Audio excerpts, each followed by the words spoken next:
Good evening, folks. I've been toying with this for quite a while. Do I stream? Do I not today? Got back from vacation earlier today.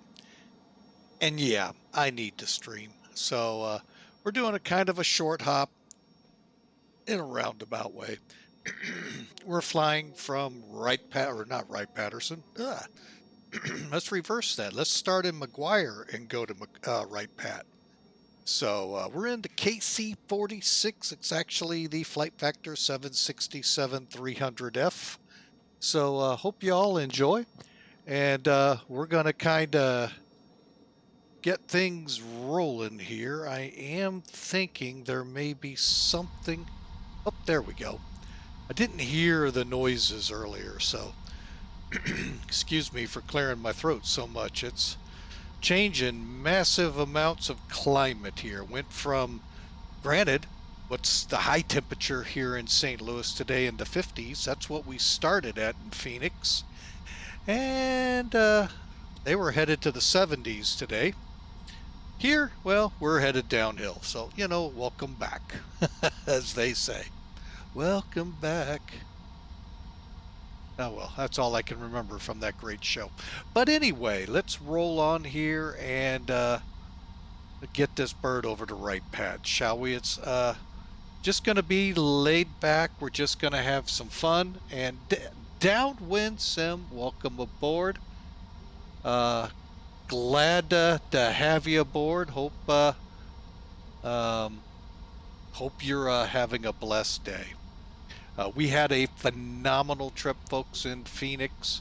Aside from the absolutely downright gorgeous weather there. Caught it at the right time, not hot. Obviously, the winter time's not expected to be hot. But overall, just spectacular out there, folks. Highly recommend it. Highly, I mean, I can't put enough highlies, exclamation marks, air quotes, all of those good fun things. Folks, just downright unbelievable. My wife booked us in a phenomenal resort off of Allegiant Airlines. I just can't say anything bad about Allegiant, folks. We were out on time, on time. I mean, we were on the ground on time. Getting into the gate, that's a whole different story. That not even worth talking about. I mean, we were on time. Beautiful time in yes. Had some issues. So fly with caution. Hey, isn't that the motto here at Flying with Mike? Thanks for the warning there, Downwind. I noticed they hadn't fixed anchorage yet, and yes, as Downwind Sim alluded to, this is what's called RC1. What does RC stand for? Release Candidate.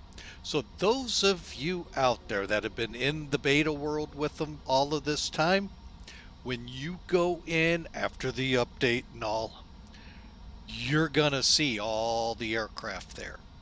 Not just the ones we had for beta, but all of them. It took me a little bit to find my 767. But anyway, so enough chit chat. Let's get this bird cranked up, shall we? We are just now getting powered up. I'm getting the checklist out because I already know I'm missing steps. Let's see. Okay, so we got the first half done. Let's get into the second half. Let's move this over. Go to nav. Really shouldn't have done that. That's on me. Let's go to align. And we'll hit nav on the other two.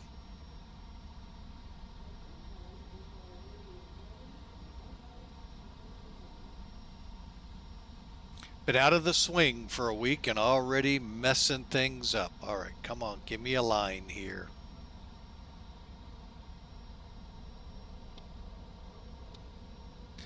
There we go. Okay, so we got our electronic engine controls on, electric hydraulic pumps on, auto on the demands. All the electrics are set up. APU is off for the moment. Fuel pumps off. We'll worry about this in a minute. Coming down, window heats are on. Seatbelts, passenger signs on. We'll get all the altitudes here. And all right, what did I do? Something does not look right here. The heck did I do?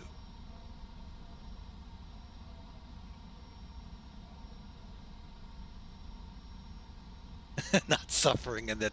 Oh yeah, we were really suffering downwind. Ooh, it was rough. Kind of rough. I'd like to have quite a bit.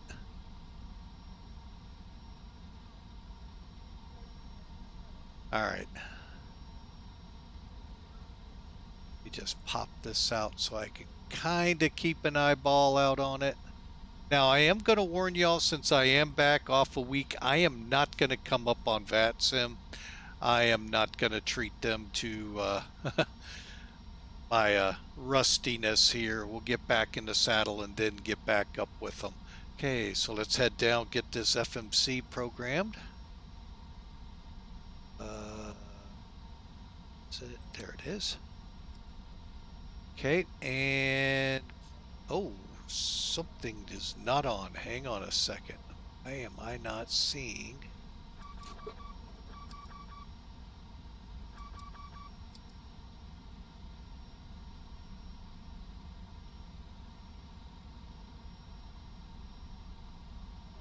Ooh, this is not pretty.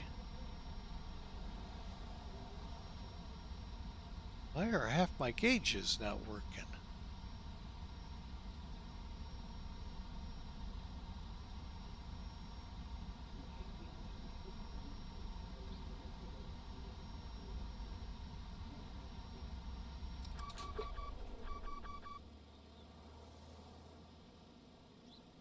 Oh, I think I found it. That shouldn't cause it. What is not hooked in here right?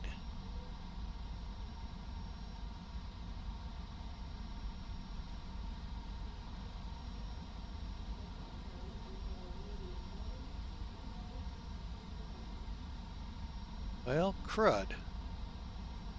We get a failure and I don't know it?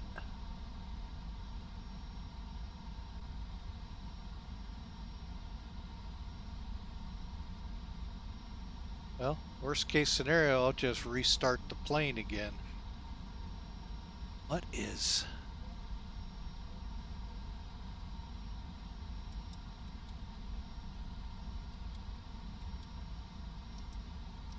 Well, let's try one thing here. This doesn't work.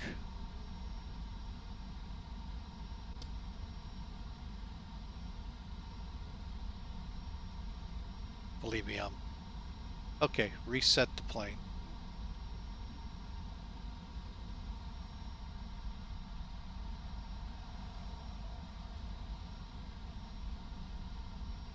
Well, crud. What the heck? Why am I not powered up?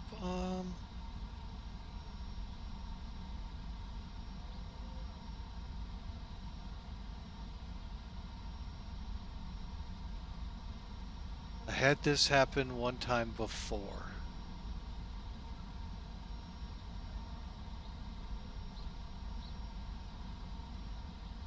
All right, time to...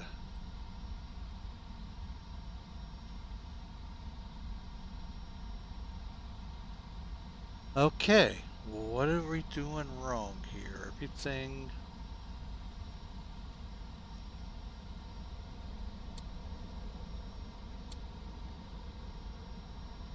Alright, well, when in doubt, let's just restart it.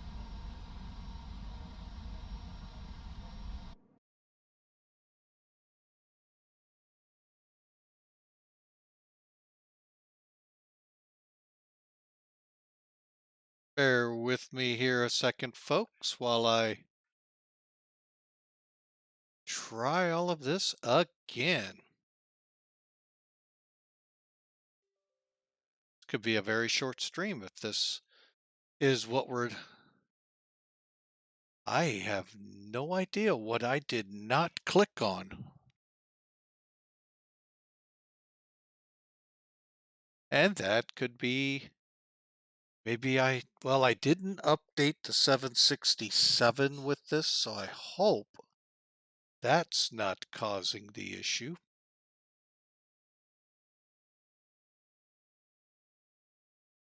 Run that up a little bit. Try this one more time.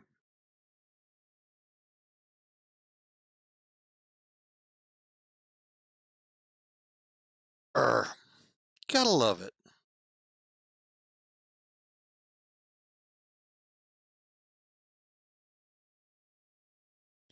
Come on, X-Plane. Fire up.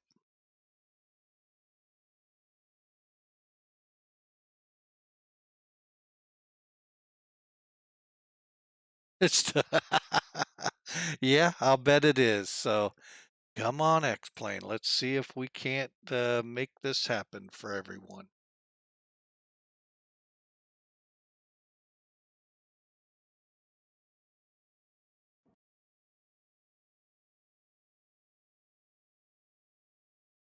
All right, we're one step closer, folks.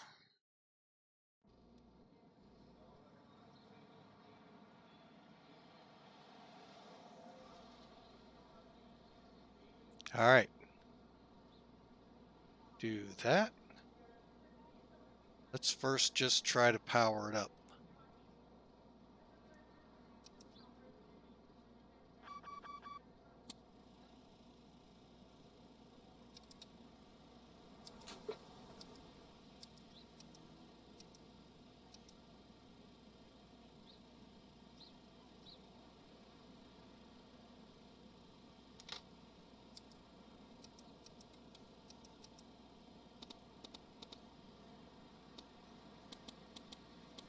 Okay, just get my air set.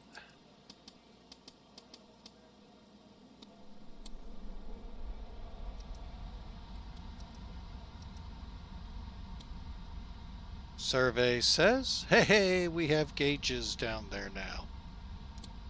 I don't know what I did, folks, other than a restart. All right, well, good. Like I said, well, we're gonna do a take two here. Get these back to the way I like to be.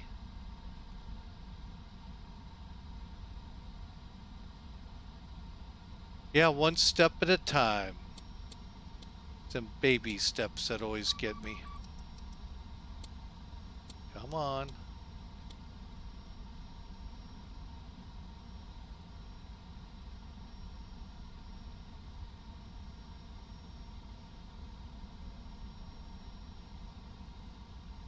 Set it at 1,000. That'll put us close. Okay, window here. Okay.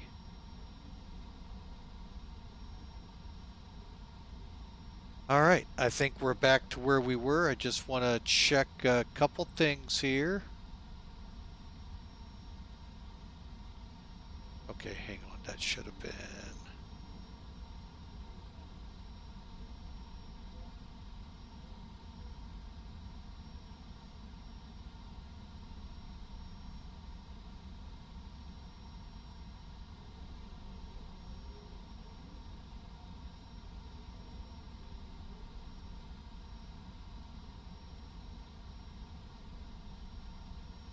Usually I have all of this set up, folks, and well, with a restart, we got to do it all again. All right. It is. That not look right? Oh, we'll make do. All right, let's get outside, see how the bird looks.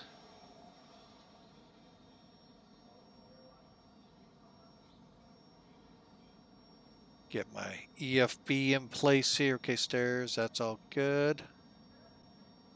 Do a maintenance.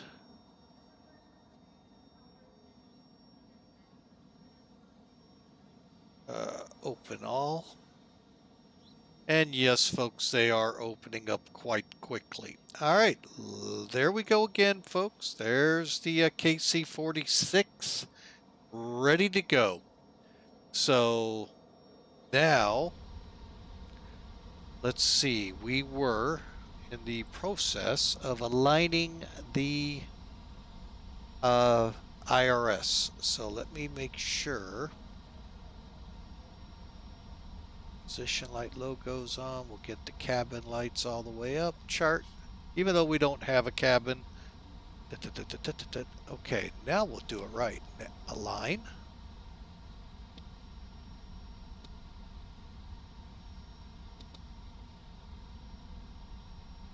And again, the reason I go to position, for those who don't frequent the channel a lot, what it'll do is display your time up here to alignment. Right there it is. 7 minutes at this point. Okay, and we'll just chuck them over to nav. Double check, okay.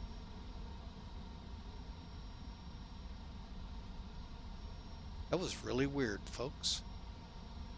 All right, and okay.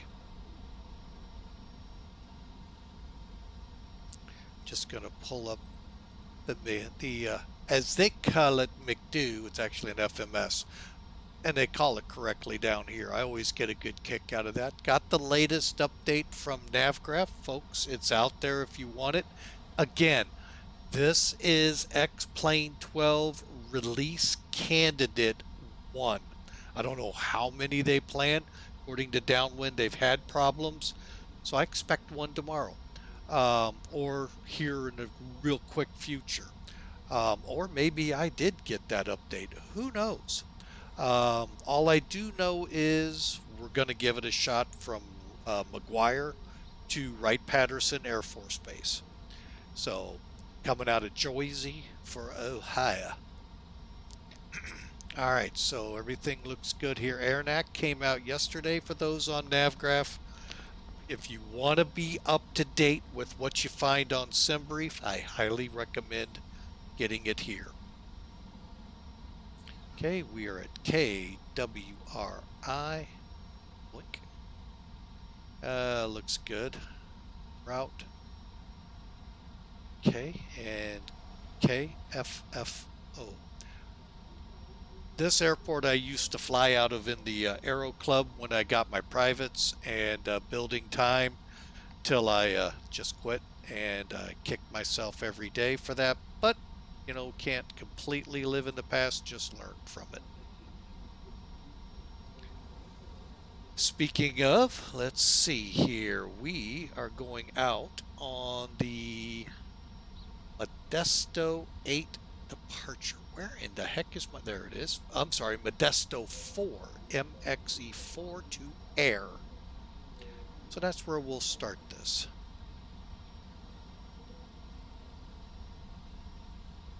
And then we're going to jump on the Juliet 80, not the India, the Juliet 80.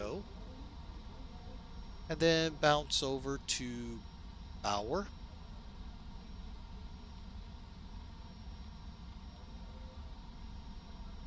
Final Orly.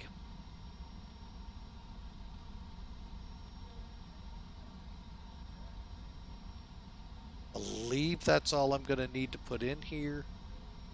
And we'll go to the departure arrival, MXE, air, and I screwed that up. Erase. Departure runway for today, folks.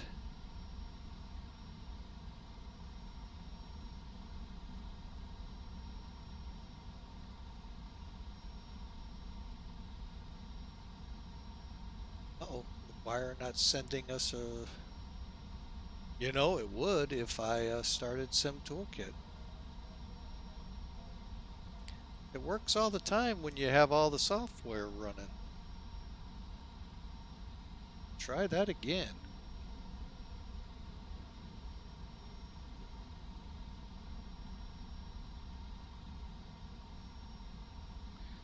All right, trying it one more time. What are we trying to do? METAR-KWRI. Hey, now we're cooking with some Crisco, and guess what? Winds are calm. So we're going to take runway 24. Now, in real world, how these runways work. Let me bring it up. Sim Toolkit. First, I want to get this one going so you all see where we're going.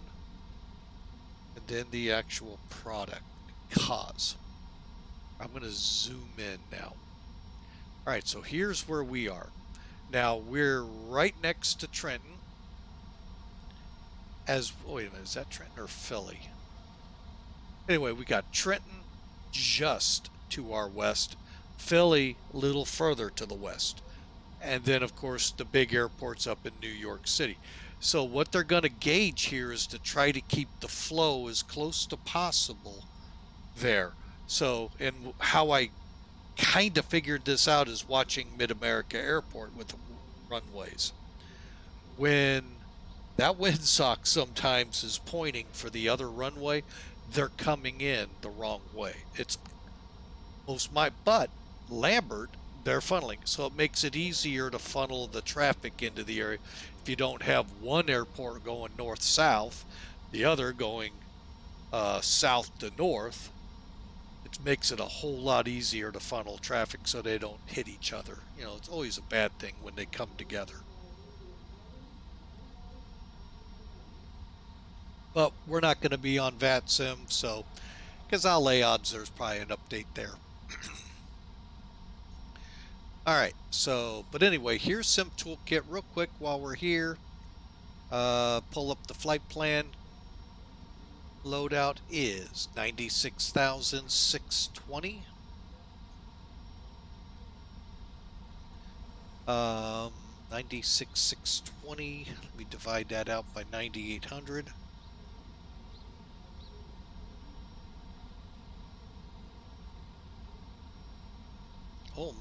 Almost 10 skids in there. All right. So, and then, let's see, what else do we have here? 2 people, that's our crew. 29,572 we'll put in the fuel tanks, and we'll have a cost index of 280 while we fly at 30,000.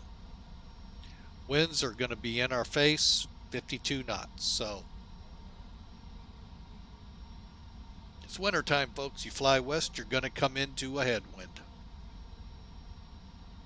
And if you're coming from Europe, that nice quick run across becomes a very long return. As much as an hour longer, or even more, because if you're flying a 737, a small Airbus, or even a 757, you could be stopping in Portsmouth for, well, for emergency gas. Let's see, is that working? Nope. All right, so back. Nope, that's not even working. Go here. It'll fill in here in a second. Wow, I haven't seen it do that. What did I do? There we go. Boy, we're just making it do funny things today. I think it's time to get rid of that. All right, let's continue on. So, 24 is going to be our runway, MXE to air, execute. Let's go over to legs.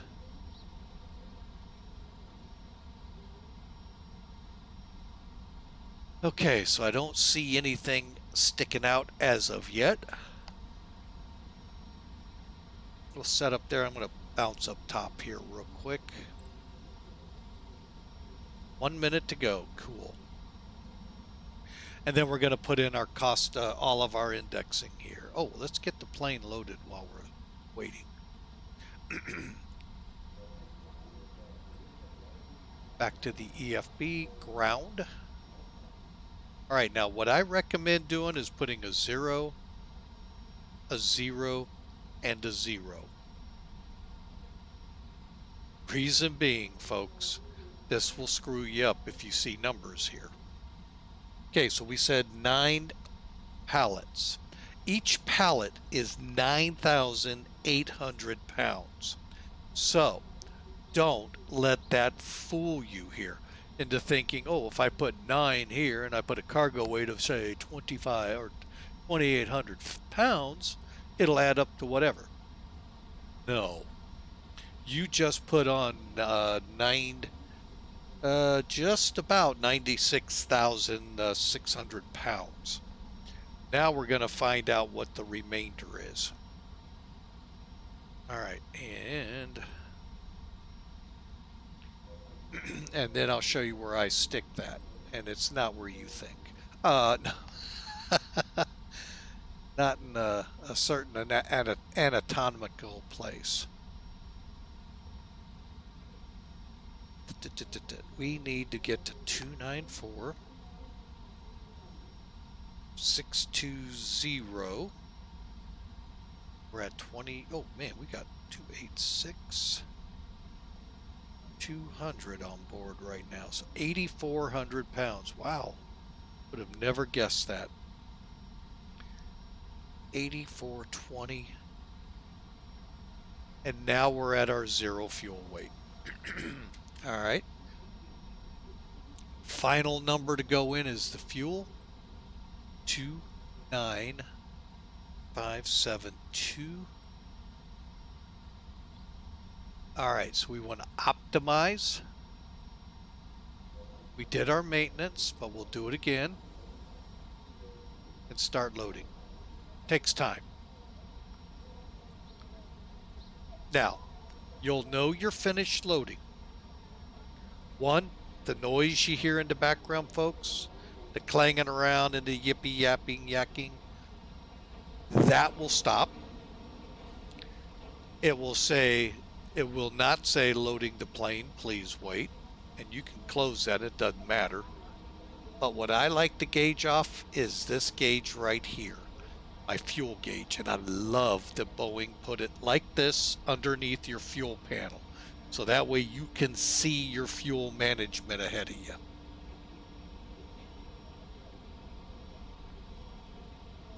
Okay, so we are not going to continue with the FMC until we're loaded. I mean, we could. The big thing is done, the alignment, but I'm going to wait because there's not much left.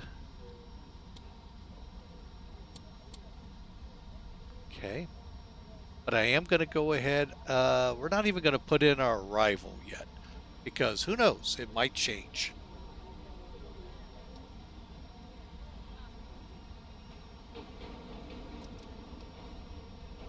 So while we wait, let's continue on. So we'll go back up to the upper panel. A little high. First off, reset this back to position. You'll know it immediately. There's your position currently. Okay, we could technically, I'm going to go ahead and kick on the yaw dampers since we're aligned. Again, the hydraulics for the electric side are up. Demand pumps are auto. Work our way, make sure gauges. All of our electrics are set right. Cargo heat's on, emergency lights. Keep the fuel off for now. Just about filled. About 2,000 pounds to go, folks. Really hope they kick more fuel into my left side.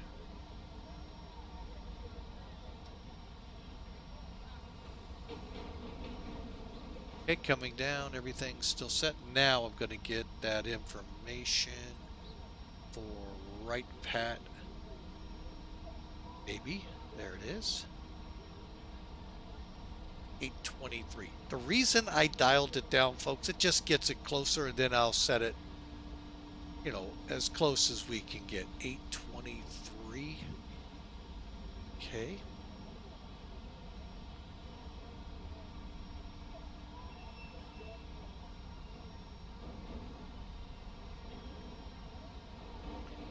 Get my map set up.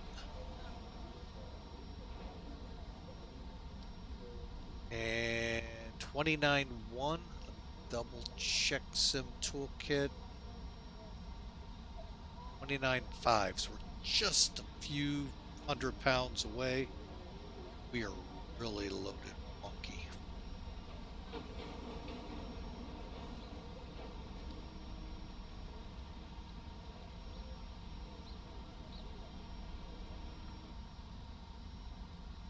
Now you heard it got quiet.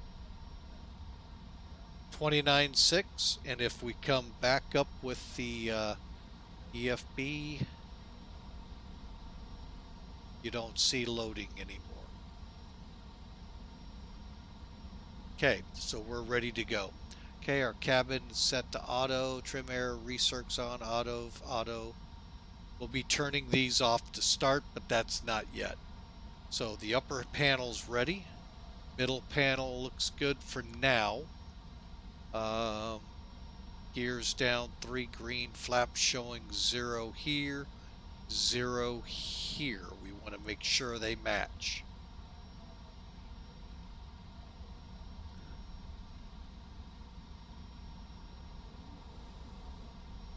Okay, and let's get our altimeter.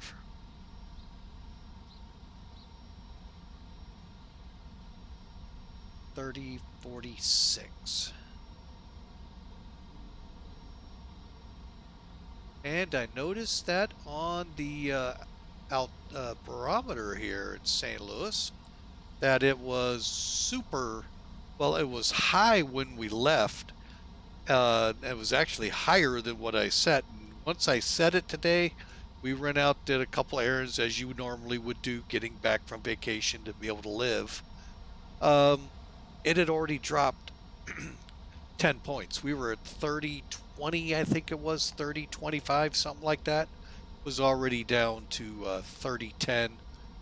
And I'm sure if I look over, it's down some more. So, I mean, we've got a nice low pressure coming over us. Okay, hang on a second here, folks. Old eyes are getting in the way here. 3046, boom, and that takes care of that one. Okay. All right, so we have got the IRS aligned. We're filled up now, so let's press on with the FMC. 29.0. That does not sound anywhere near close. Yeah, we're about 5,000 more, so something's not jiving. So 2.9, whoop, 4.6. We're gonna shoot off with 29.5. That's good. That's gonna be a reserve, folks, for us of 10.4. That way we can make Cincinnati if we run into bad weather or something. Cruise altitude today is 30,000.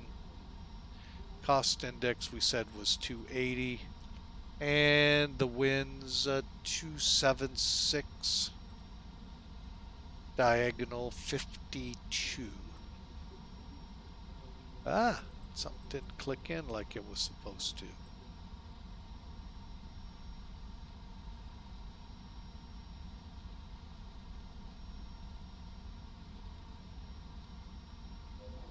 There we go.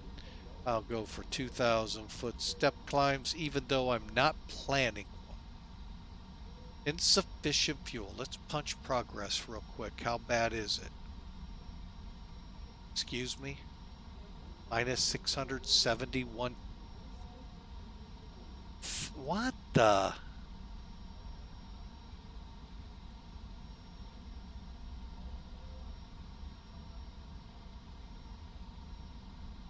Oh, now that's a big disparity there, folks. Holy mackerel. That's more fuel, minus more fuel than we can even carry. Holy mackerel. Okay, well, we're not going to worry about that. I hope. Back to here. Takeoff page, CG. All right, so I'll go to the next page, put in the winds here at McGuire.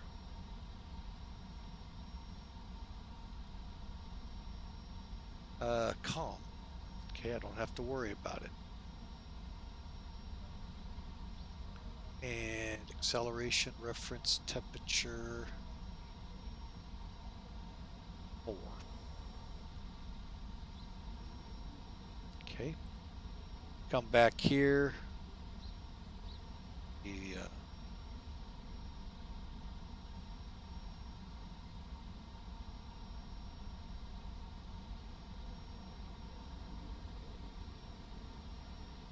All right, so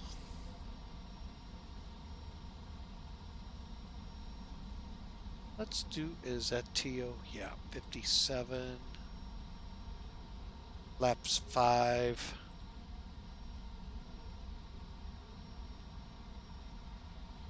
That's pretty close to what my calculations were of well, actually, yeah, 145, 148, 140. Yeah, we're doing good. We'll take them. And folks, what this is right here, reference speeds, when you click on it, it brings those speeds up, deletes what's here if you put in different ones, and all we're going to do is click and then turn them off. So all we have is that. And that, folks, wraps up the speed 155. We're going to go plus 10 and up to 30.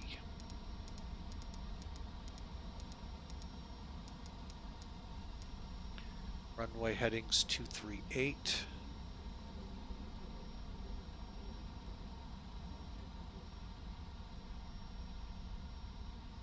Flight directors can come on.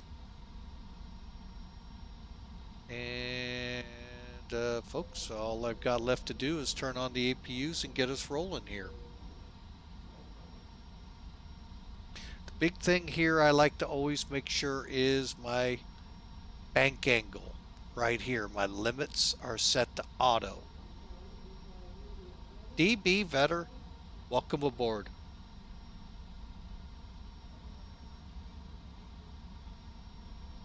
Yeah, but you know, DB, I have actually had, this is the first time I've ever seen minus 671 point something for the progress page.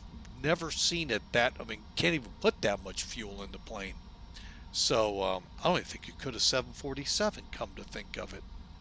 So anyway, it was just kind of interesting, but yeah, FlightFactor, I think I'm going to have to look for an update on that plane. But again, folks, joining in, this is a release candidate for XP12. So we're not playing beta anymore. For those of you that got the betas, you've been working with them and helping them, you know, fixing all of that good stuff. When you download, take the update, you're going to get every airplane you remembered, I believe, in X-Plane 11 will all of a sudden be there. So much for mid-December on that.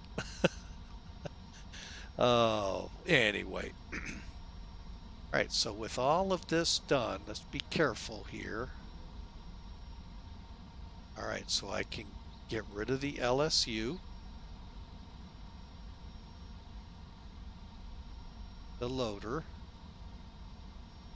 and the fuel truck. Those I'm going to leave. Whoop. Let me go back to that. Oh, and if you also, folks, with FlightFactor, you have the plug-in where you can find it there, or right there. Let's go here, airplane. Get all of these closed up. Okay. Also, there's a checklist in there, folks, for, you know, I'm running a quicker one. So it helps me to get things going better. All right, so clouds look really good. We'll see how they, how intense they become as we get closer to Dayton. Okay, so we got all of that done. Back up here, fuel pumps on. Apu.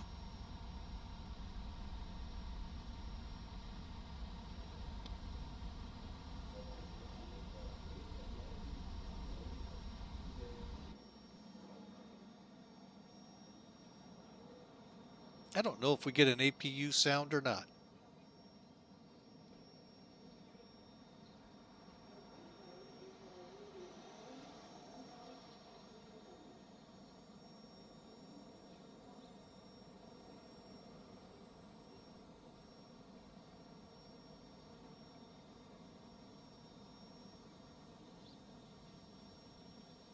I'm thinking not.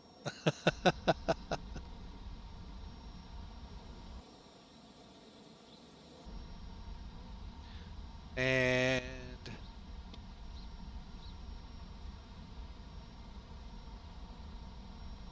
one last check. Well, we do now, but I don't think we had a startup sound for it. Okay, so with the APU running, let's follow this because we ran into a trouble once with it. APU gen on. APU bleed on.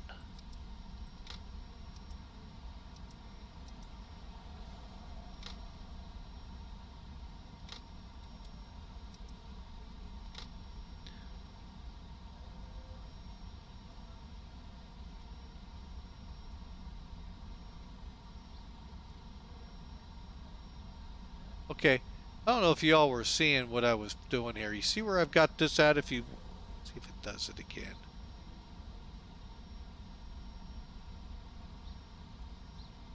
It was toggling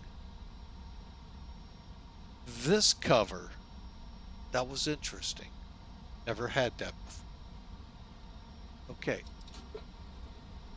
Okay, now we're on internal power and air.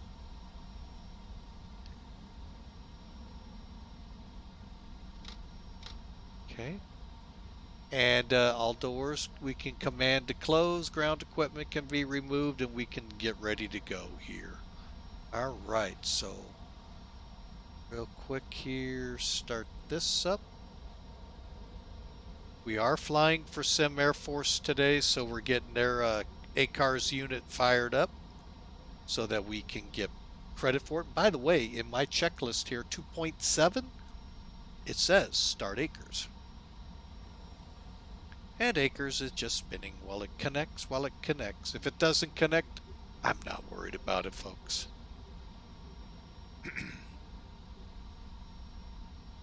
Little longer.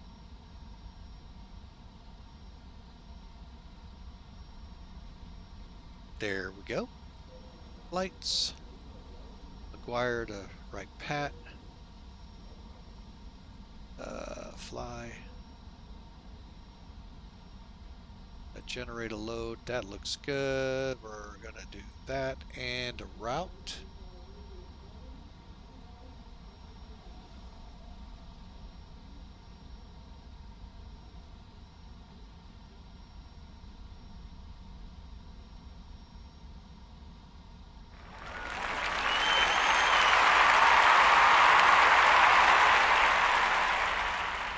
Hawker 125. What did I? Oh, I got to put a cruise altitude in. Yeah, that would help. And we're online. Okay. Welcome, Hawker. Hope you had a great day at the airport. No, there is no thank goodness to me being back because I really did not want to come back. Arizona definitely did its thing in wooing me to, yeah, I really liked it out there. All right, so out here we go. Final things. We don't need a pushback truck. We need no stinking pushback trucks. We pull forward. We don't know how to go in reverse. Okay, and let's do the door first.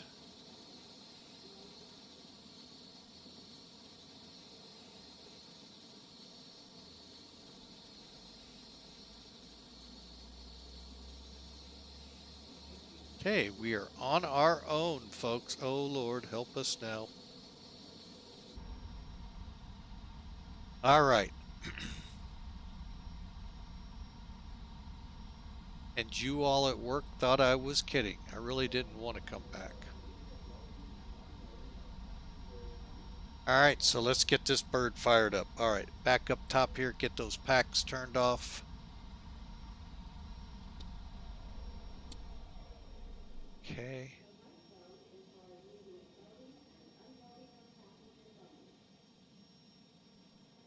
Get that beacon on.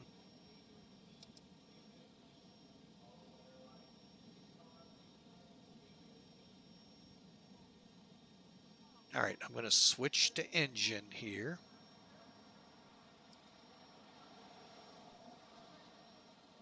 After, even though we're not online, I'm going to treat it as if we were. Gets me every time.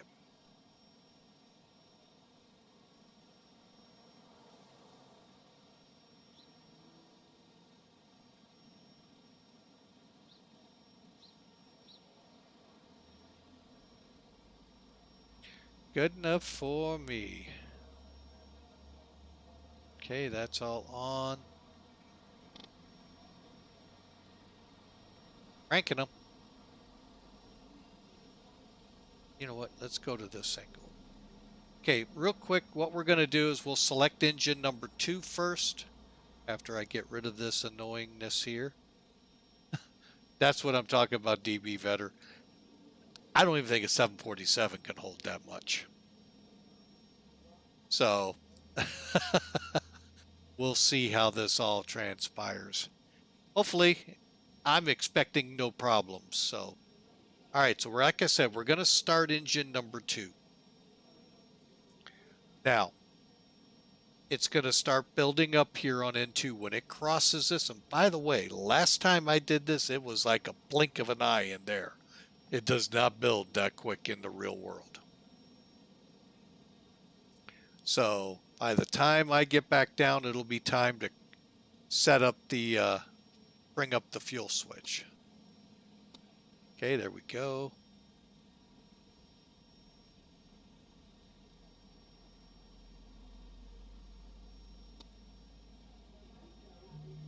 That is just way too fast. And we do have a 767 pilot who follows the channel, and he said that is way too fast. This almost reminds me of the days of Microsoft, well, I'll say it, FSX, and further back the defaults, how they would just scream up and come right on. So you got, you didn't have to wait. Oh my gosh, that's overkill.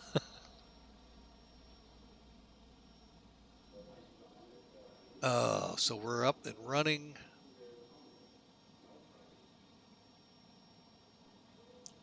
And automatic switches on the gen for you, so you don't have to. That's what these two are for.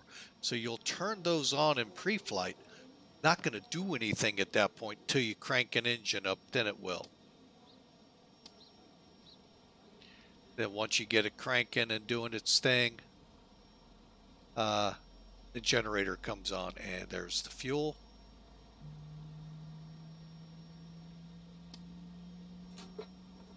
And that flickering is the generator coming on now for engine 1. Okay. All right, with that, the engines are actually started, folks, that fast. Way too fast. All right, so, per the checklist. Parking brake still set. Tow vehicle never came out. We'll turn the hydraulic pumps on. For now, we'll leave the anti-ice off, but we'll be back. Bleed valves on. Left and right pack back on. APU bleed off. Okay. And here we go, making sure we're on gens. APU off. All right, and we'll turn the gen off. All right, to the middle here, all we got to do is set the flaps on auto brakes, check our surfaces, and we're ready to go. Okay, so altimeters are set. Current QNH for McGuire 3045, so we'll drop one. Now, what I was hoping to be able to show you, but I didn't, is the one of the click spots here, which is right here. What that does, you'll get a message when you, for instance, when we get to 18,000 feet, we got to set to 2992. You'll set that one to 2992, but the first officer's isn't changing. You're going to get an error message that says altitude disagree. So you set your altimeter here, you click this little set screw right here, and then it'll set this one for you over here. But you got to set this one on your own. Okay.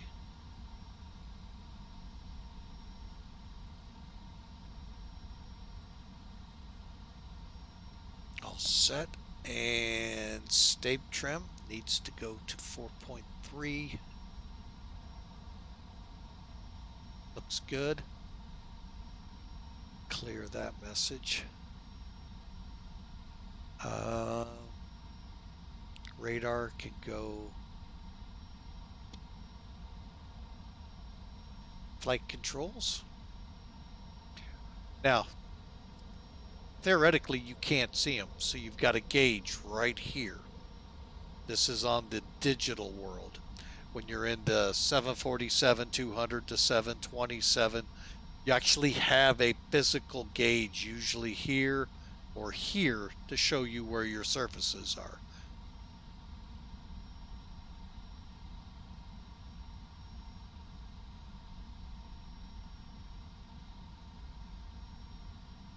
Oh.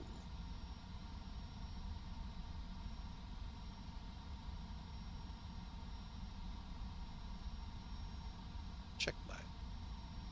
Yep, we do have the yaw dampers on. Let me turn those off. See how that changed. Much better.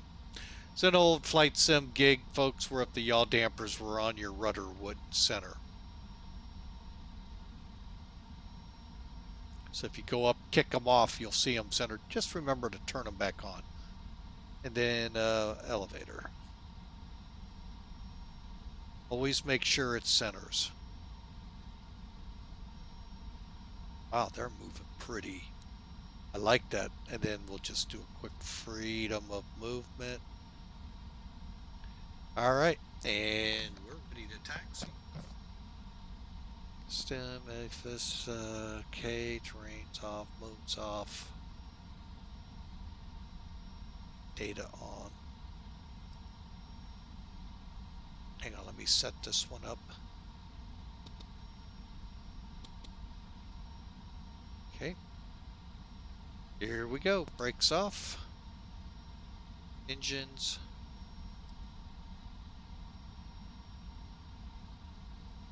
Taxi lights.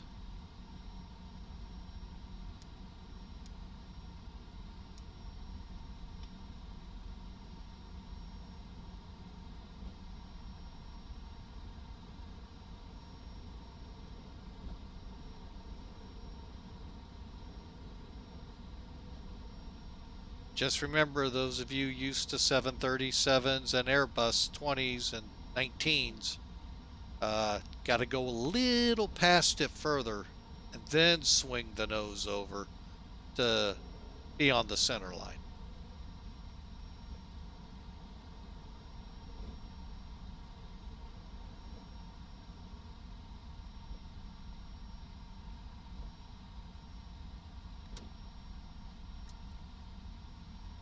Okay, and it looks like 2-3 right. Okay. Over in Dayton.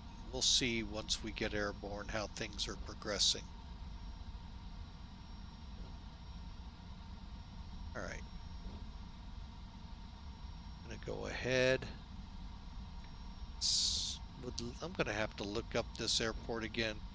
Every time I do, it's always amazing the changes. And I'm here to tell you, folks, here's McGuire in X-Plane 12 default. Not bad, folks. I mean, those of you from the Microsoft world, not necessarily 2020, prior to, and I'm throwing prepared in here too, folks. Military bases were never modeled. Only a handful were. And I mean, I don't even know if you could count them on one hand how many they did. But I think Microsoft 2020 has done a good job at it. Don't have it, so I can't fully report on it. But X-Plane 12 has done a good job. X-Plane 11 did a pretty good job too with them. Where in the past, all you'd get is a runway.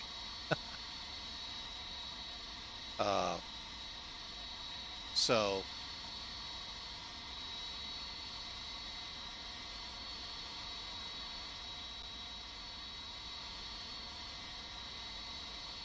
all right, let's start running the before takeoff stuff. All right, back into cockpit.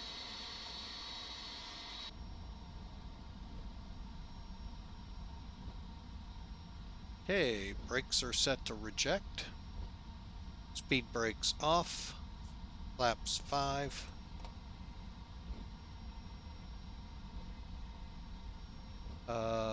Landing light, nose light, MCP. Let's get the LNAV, VNAV, AT on.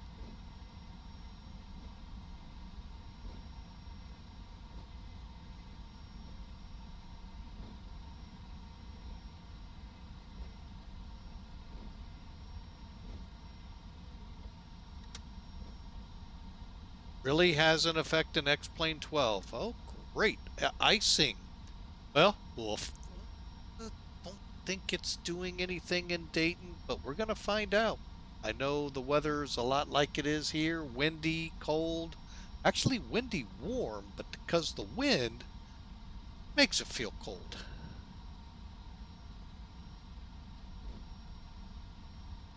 I mean, we got up into the 50s here today, folks. Oh, and by the way, for those that didn't join the stream at the beginning, Hawker, it was 53 degrees when we started our trek to the airport in Phoenix. Headed for the 70s.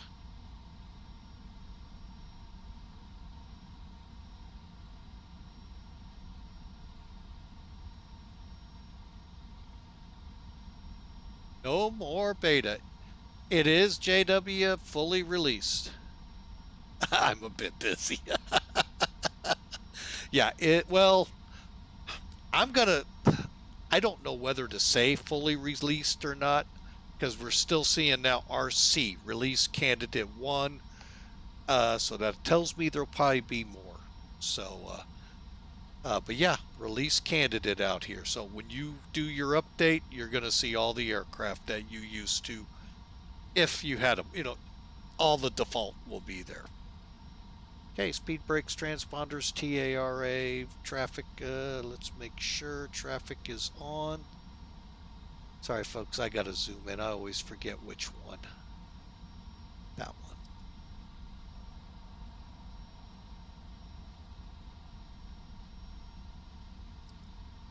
Okay, it's not gonna show till we get in the air. Sounds good, all right. Reach 18, departing runway 24.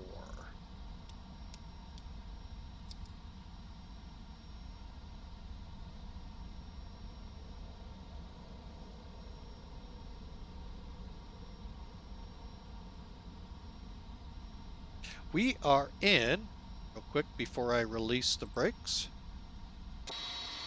767. KC-46. Well, somewhat. We're not going to nitpick it. It's just nice to have. Obviously, you didn't see a boom on the back. Oh, and it's not a 767-200. So, that's as far as I go, folks. All right, couple of things.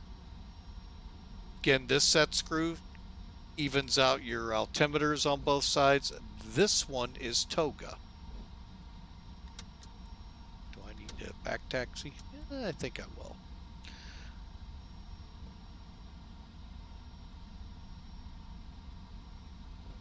Yeah, it's the Dash 300, not 200 like it should be for the KC, but I know why the guy that probably designed it did it this way is because the 300 is the freighter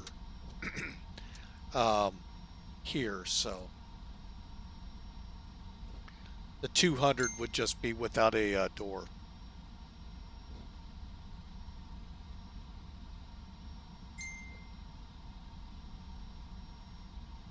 All right, so let's get down here. We're going to use it all. Auto throttle's on, brakes set, flaps 5. Let's make sure we're 5 and 5.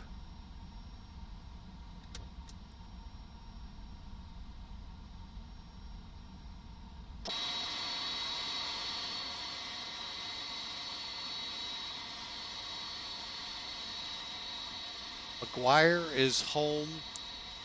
Now, I don't know anymore if the KC-10s are still around. When I look it up on Google, I do see them, but that doesn't mean anything. C-17s are the Jersey Guard has 135s here, and KC-46s are supposed to be filtering in.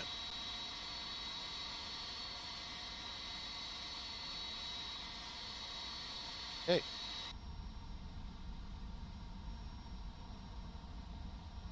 Let's just make sure flaps are, I believe 5, showing 5. Okay, here we go, folks. Lights on. First off, timer. I always forget the timer.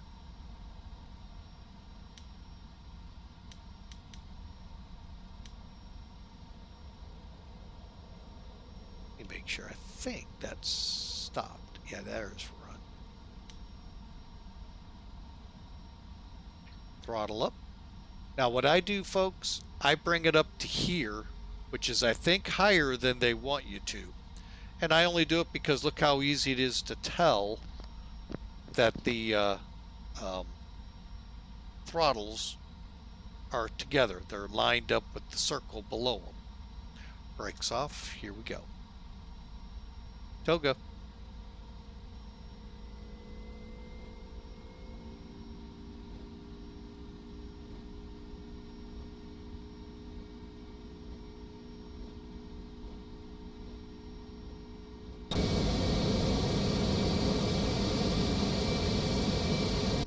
Not the effect I was hoping for.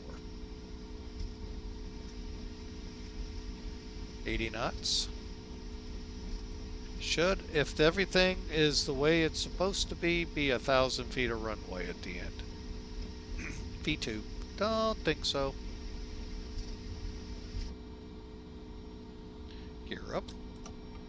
Flyby.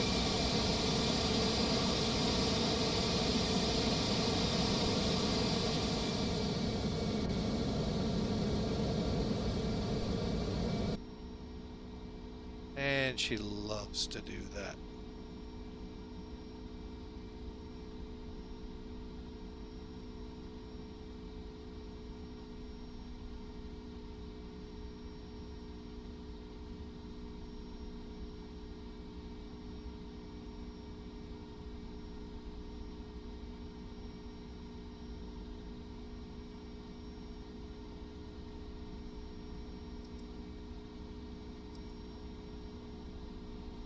Okay, RNAV's good.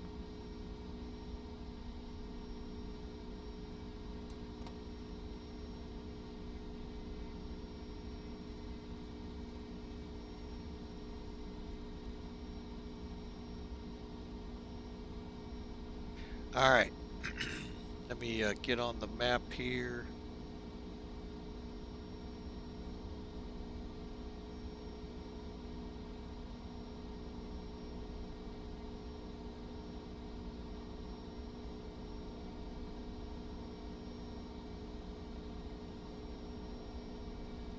Flaps up, and I'm going to set to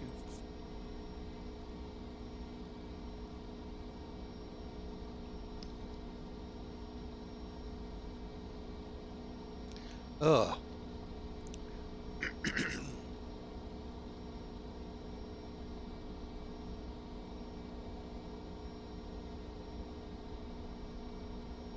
Okay, after takeoff checklist. Flaps up. Brakes. And flaps are up, gears up, off. Brakes off.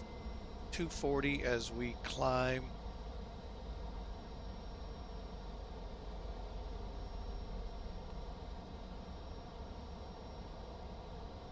Oh, that's half the problem there. Do I actually have these? Holy mackerel, I do. Now that explains a lot.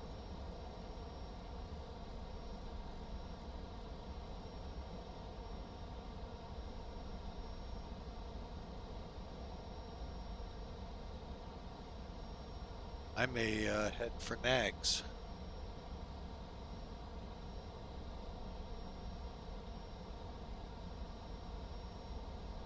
Darn, now I wished I'd have gone direct MXE.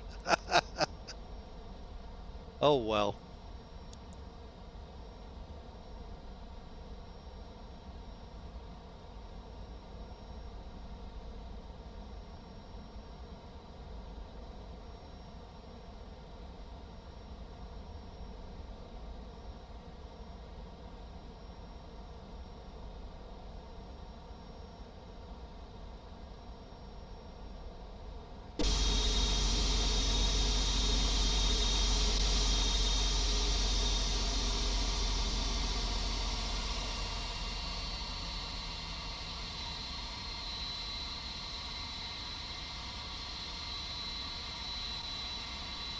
Okay, we'll go a little bit this way and then I'm gonna start turning.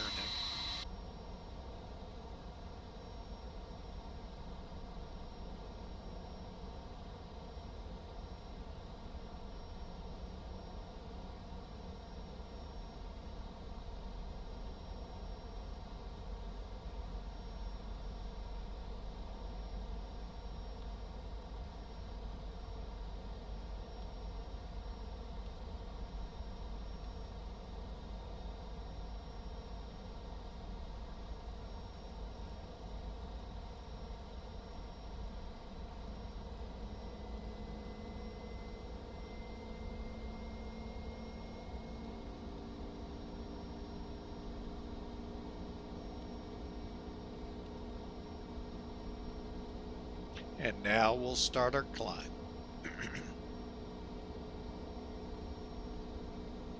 And again, all of this is to flow us into the traffic all around us. Folks, this is a very busy area of airspace. So, getting it all to flow right.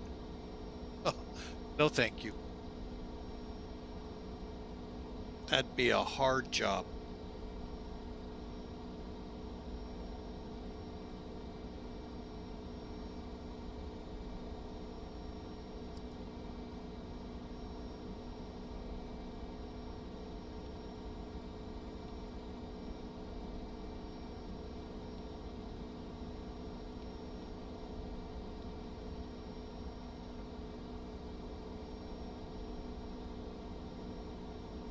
And I didn't get us. Let's go ahead and go into climb mode. Power down just a little. Okay, we're about to cross 10,000. Lights off.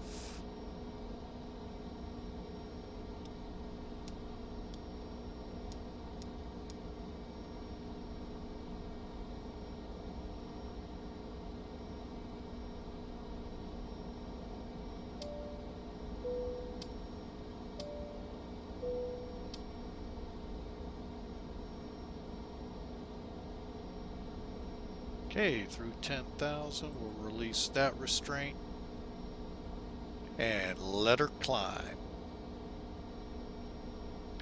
All right, folks. Well, I hope that hour and 12 minutes of getting the plane started through 2 times, since we ran into that problem in the beginning. Hope y'all enjoyed. And we're on our way now to Dayton, Ohio, birthplace of flight. And we're flying with Mike graduated high school.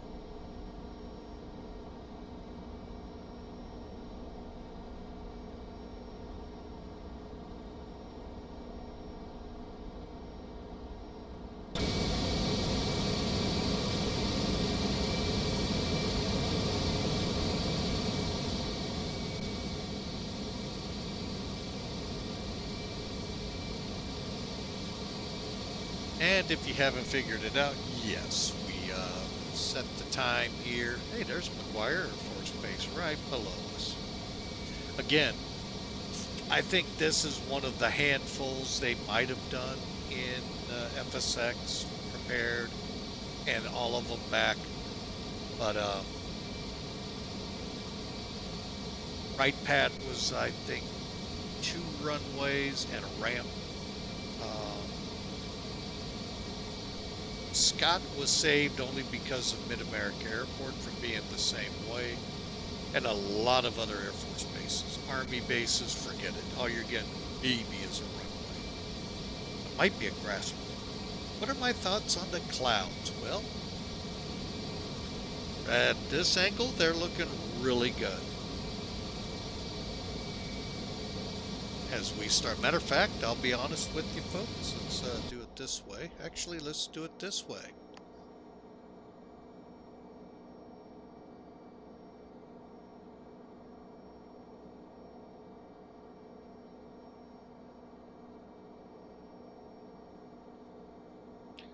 Let's see how this next layer looks. That looks pretty good. I mean, they're not going to be what I saw out the window today as we climbed out of Phoenix, but they're not very far off. Now, I know the texturing issues, folks, that's just because of my system. But folks, looks good. They've done an amazing job in getting the clouds fixed from what they first started. Now, if they could fix some of the airports we've come across and get them, what's the correct terminology, so they're not so cliffy. Anchorage we flew into a few weeks ago. Folks, you just have to go to YouTube and watch. It's an 8.5 hour video, and I apologize. It was a fun time, but landing on 7 right, well, you get a pretty good start in the threshold, and then it dropped. I mean, straight down and then out. I'm like, holy crap. So, yeah, you can find that video here at my YouTube channel and Facebook channel. And yes, Hawker, I don't see any more strobing at this time. So hopefully for those that would suffer from that, that stays away. Oh my gosh. But yeah, they're actually looking really good.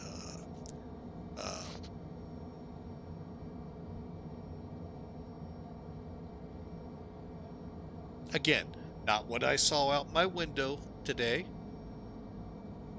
but I mean, for default folks, you know, if I wanted what I saw out my window, I'd buy Active Sky.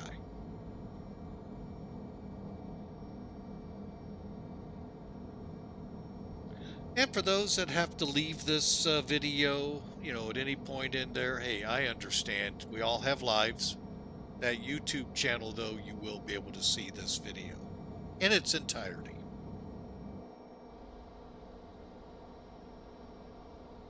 All right, so we are on the departure.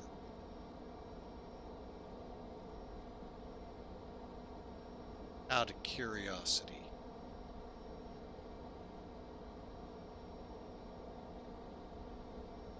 that was a good call. Glad I did not come on to VATSIM until I flew at least one flight here with the release candidate. Downwind sim alluded to some problems. We'll see if I run into them.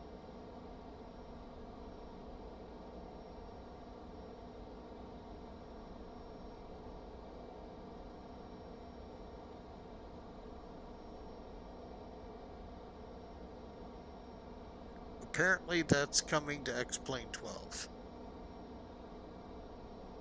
Did I miss something?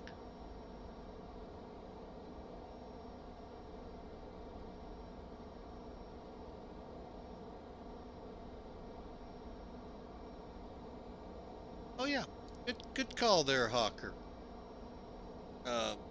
Get your predictions in on how you think the landing will be in Dayton. Feel free to do it now or as we get closer. As you see the format there, it's exclamation mark predict, a space, a negative number. Very simple. Exclamation mark, the word predict, space, and a negative number.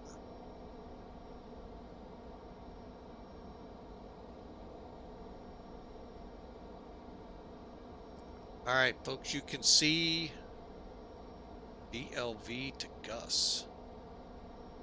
It's Gus. I gotta look that one up.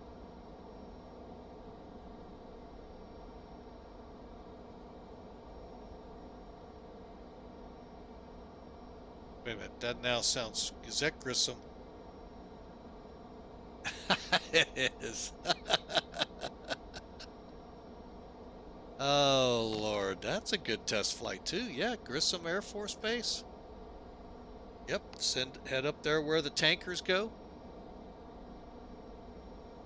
I was going to say, I kind of knew the letters sounded familiar, but it's just something I hadn't even been around in a long time. Well,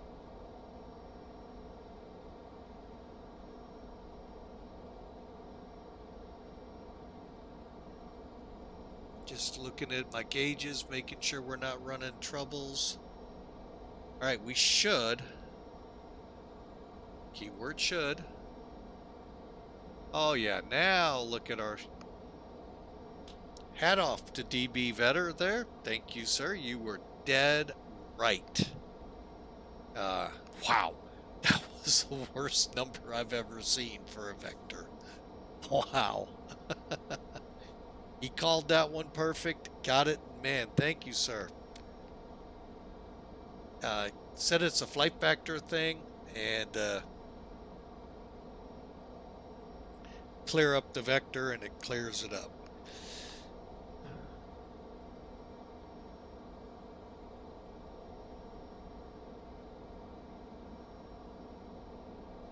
Yeah, it probably does have a long runway for the old B-58 Hustlers that used to be up there.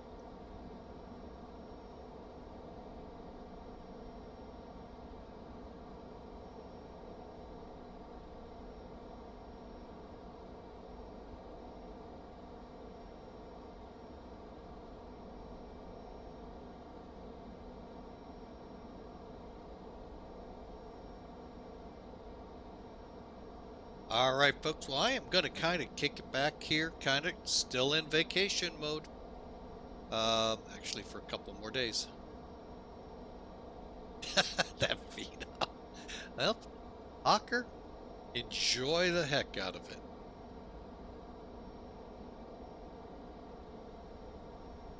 So, but anyway, we are going to kick back. Let's see. Sim Toolkit's got us at 54 minutes.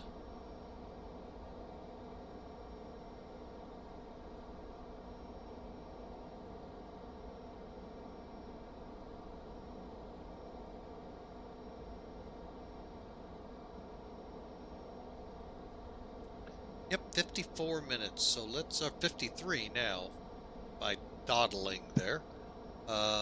So let's just kind of chill, keep the vacation atmosphere, folks. It's the weekend. Get you all starting to party up, and we're going to kind of continue to relax. So hope you enjoy.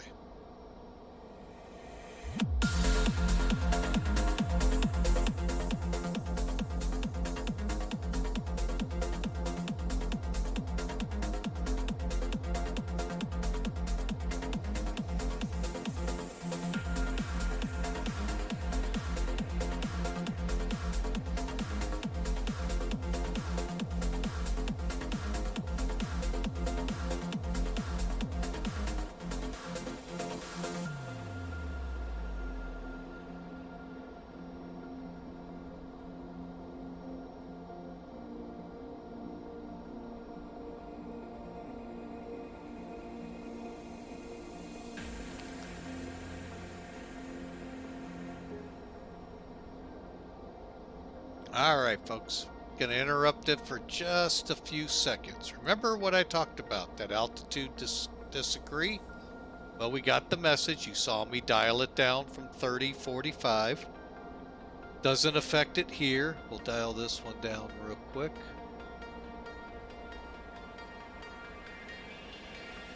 Okay, we're just about cruise. Now, if I click this and then go over to the other side, you'll see it's now 2995. What was the error message we were getting?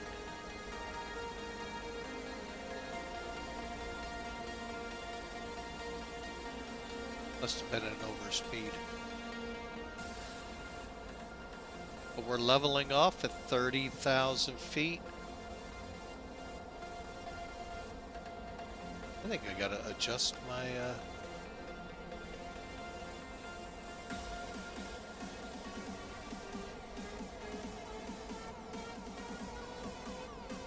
there you go. That's why I didn't see it. I thought it was an extension of this, the arrow. There's our winds, folks, at 30,000 feet. That's not bad for winter, folks. Seen it a lot worse.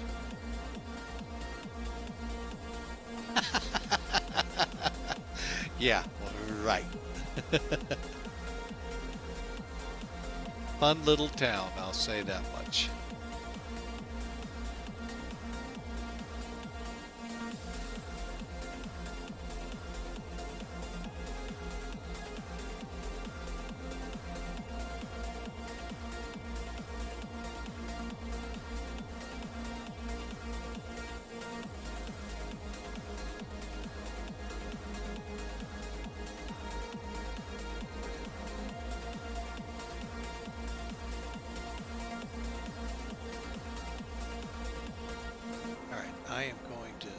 We're not far off. I am going to start planning this out. Right, Pat, currently 170 at 11.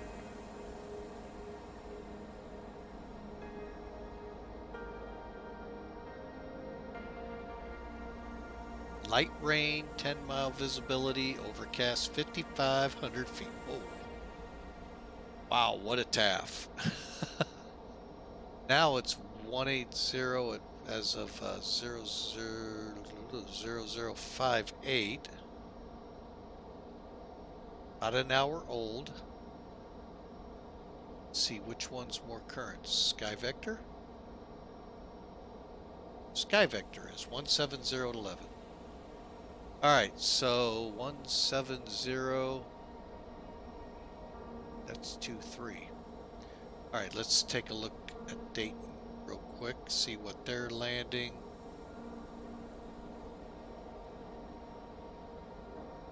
I think they have D-ATIS. No, they do not. Okay, cool.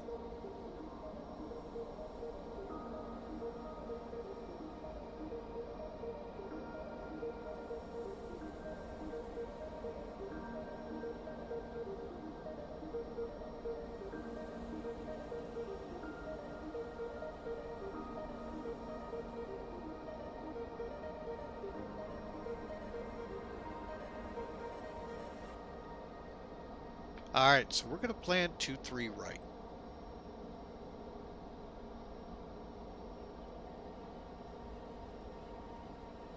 Folks, I am going to be totally honest. I am up in the air whether I like or dislike this new charts program.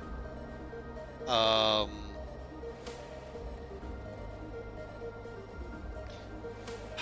don't know. I guess the simplistic, the knowing of the other one is what's, you know, holding me back maybe from liking this more than I probably, you know, than I am, as I'm actually kind of wishing I could go back to the other one. So, but anyway, let's pull up our runway. I don't think we have an applicable star. Nope.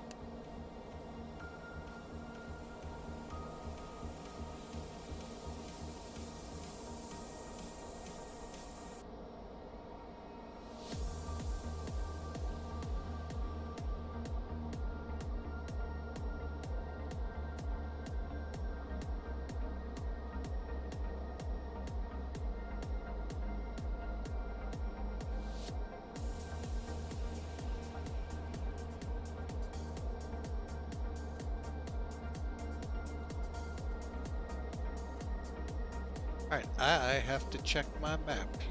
Hang on a second. It's clack.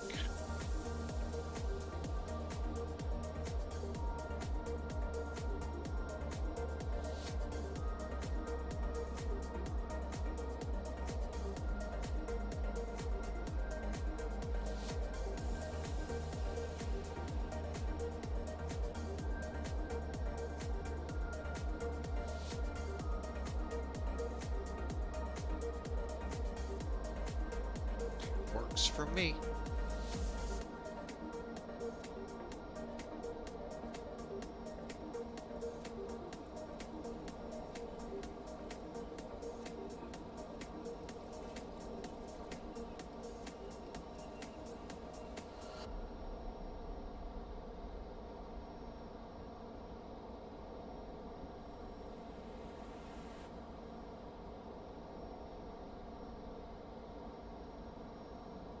All right, so we've got our approach set up.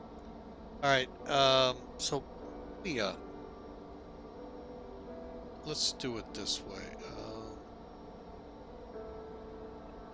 Got too much stuff going.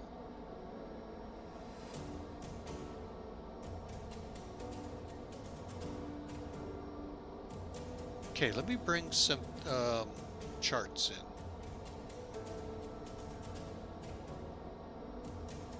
Okay, here's my chart, folks. Jump chart. ATIS for right pads 24/7 or 47. There's approach, tower, ground. May or may not pick this up. Give it a shot though, what the heck. Alright, but what we are going to set up is 109.7 IFFO. That is the localizer for this approach. Heading of 233. We will put those right in here. It's not automatically done like 737s, 777s, 747, 400s, and so forth. 737, 800, 900, maybe 76. Not 100% sure on those two, but for sure the 7 and 8, or the 8 and 9. Okay, Annie, 5.7 out. We need to be at 2,200 feet on the glide slope. We're going to be, should be, air quotes, out of the clouds. Should be. Decision altitude here is 1,023 feet. MSL. 200 feet AGL. Airport elevation 823, touchdown 823, so we should have a pretty even runway.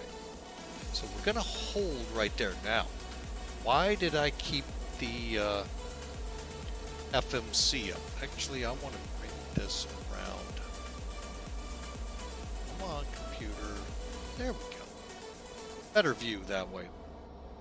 We're going to click departure. That's McGuire, folks.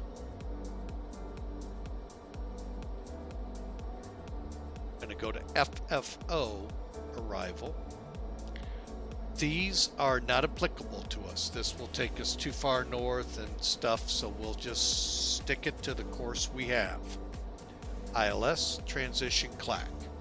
Okay, again, as you see up there, folks. On the diagram, we're going to come into clack. We're actually going to be coming up from the southeast towards it. It's a short turn right onto the, what is that, a 12-mile DME arc to Lump.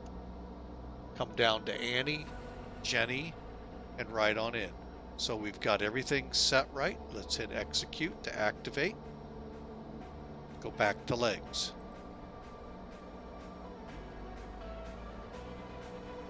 Bear with me. Really. Yep. Okay, so we want to move clack here. Close it out by hitting execute. Now, I could switch to plan and check this all the way out. Again, this is all set into the FMC in the AirNAC cycles. You can dig into the information, folks, on these FMCs and build your own. But when the next download comes, you may not have it.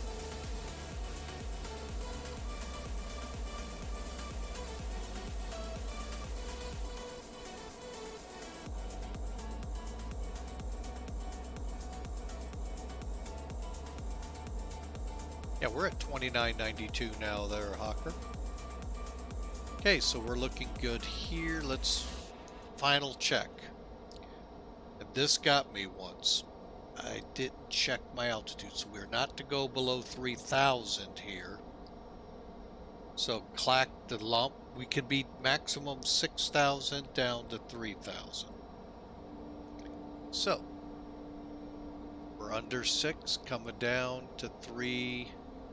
We don't have lump on here.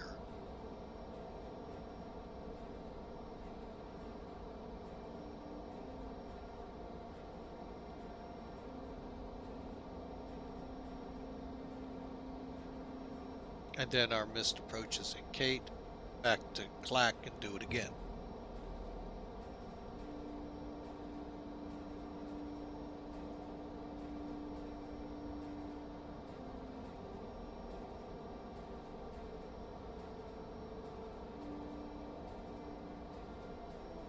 I think we'll be okay on this because I'll be switching in, taking over. So yeah, we'll be fine.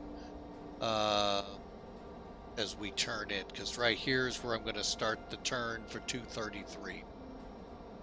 Okay, so the FMC is programmed. We're above 3,000, above 3,000, 2,200 at Annie, confirming 2,200.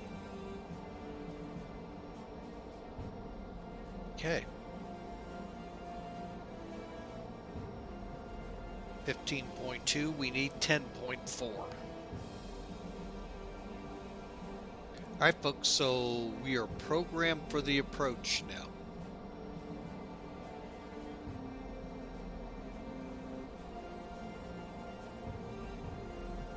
Alright, so let's see what else we can learn from this. Alright, so missed approach as we see, go to out to ACAC and then back to clack, come around, try again.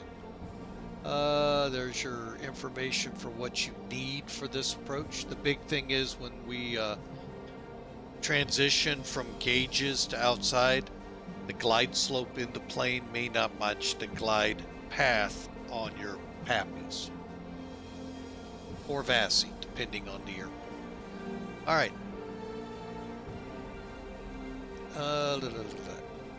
There's our descent.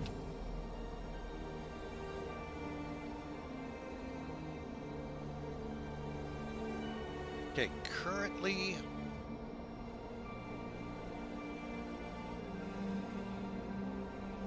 wow, just got an updated METAR. We'll get it up here in a second. 19010 gusts to 18, nothing like what's going on here. We're now down to a broken deck at 4,600, so still way above. We're good. We should be able to punch out no problem. 2996 and looks good. Go with a wet runway.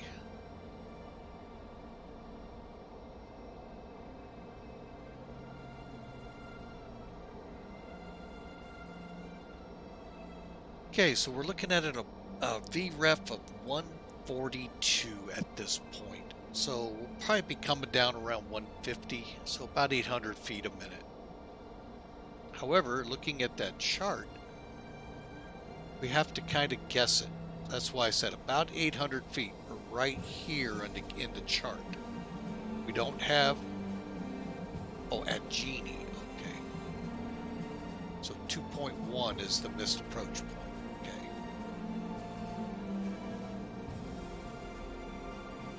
And then here's our minimum altitude MSL, 200 AGL. We need 24 RVR or a half-mile visibility. Now, if the approach lights are out, look at what it jumps up to, folks. RVR 40, almost double and 3/4. And folks, I've seen it down like this before, and I've actually seen it below out of Mid-America. The flight that I flew out a few weeks earlier ended up diverting to, no, it was coming from Florida. Diverted to Memphis. It could not get in. Folks, we were so socked in with fog, it was pathetic. Eventually, long story short, came in, departed.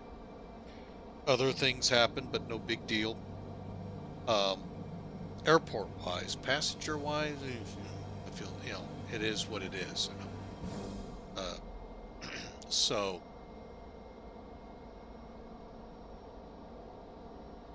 there's your approach brief into here. The next thing I need to figure out is our top of descent.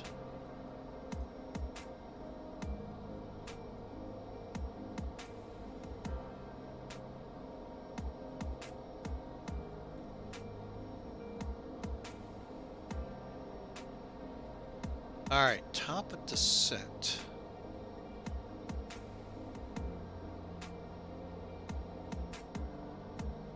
Yeah, we're starting to get bounced around a bit.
Alright, just gave you a little flavor so you get an idea why it looks like it does on mine. The cloud quality is low on mine.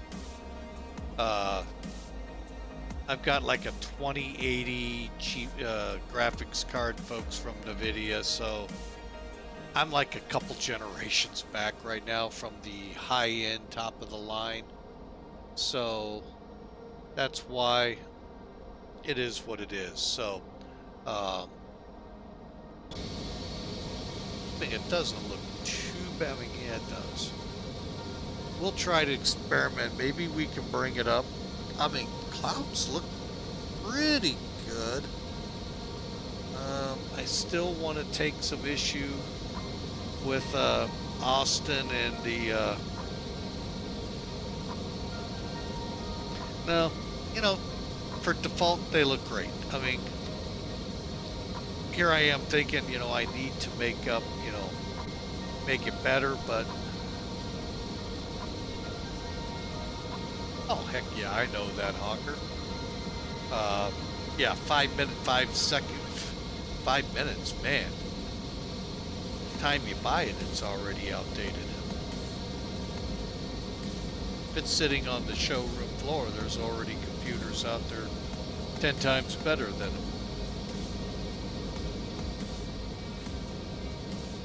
But yeah, I mean, yeah, you are generous.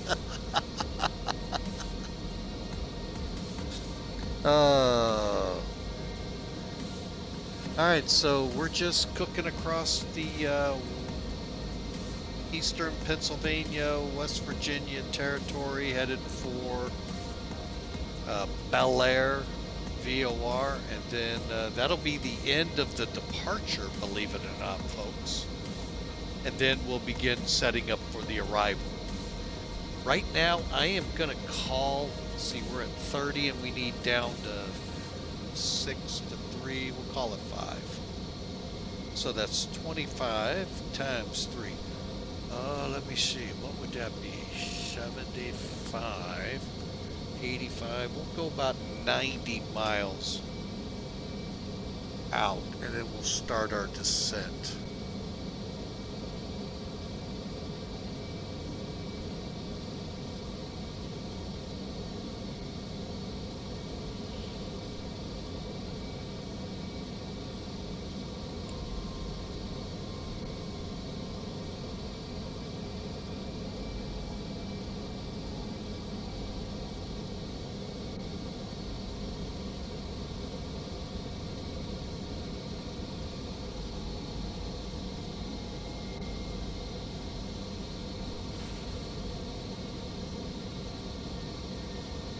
funny thing is, folks, we were not tossed about like you see this plane until, and we weren't even, well, we were tossed a little.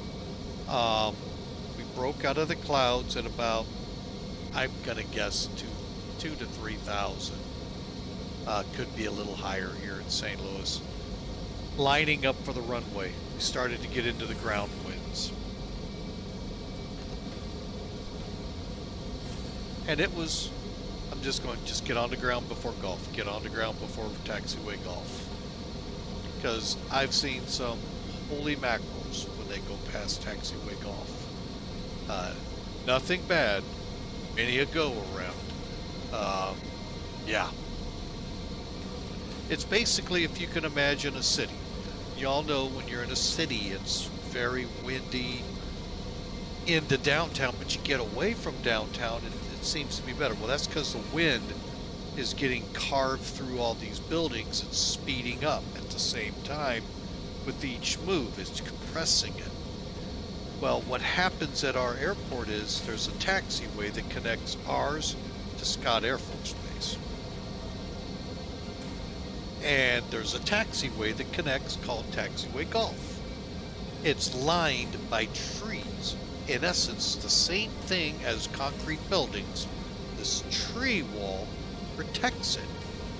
But when the winds, you come through it at the right way. Ooh. You didn't know you're on the science? Man, we try to do it all, folks. But yeah, that, I mean, I have seen some amazing pilots just caught off guard or just hoped they were on the ground too early, so earlier than when they ended up. But yeah, we got on the ground. Matter of fact, not far from the aiming point. Great job by that crew. Great job all around. I mean, like I said in the beginning, folks, Allegiant, the package we had with the from Allegiant, that resort was just out of this world, folks.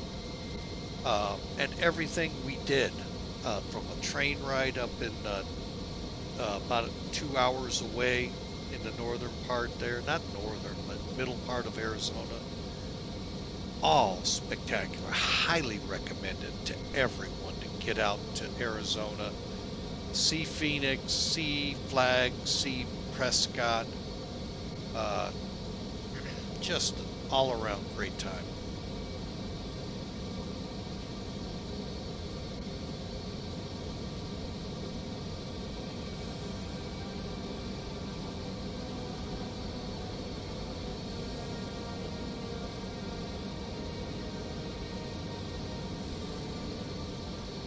All right, we ought to be closing in on air. About 45 miles out. Enjoy the music, folks, because pretty much after air, I'm going to give it about, oh, what do we got after air? I think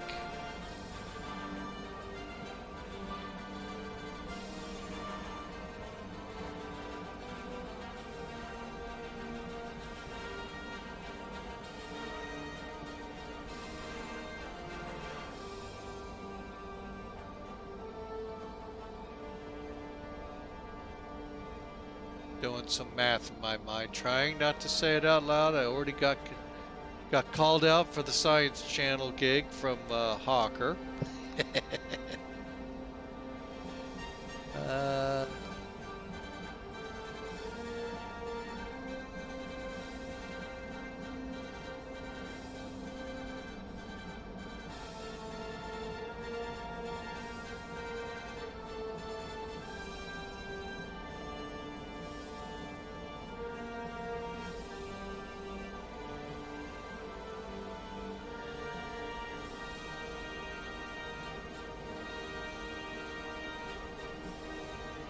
Okay, according to the info down here, we're 90 mile out.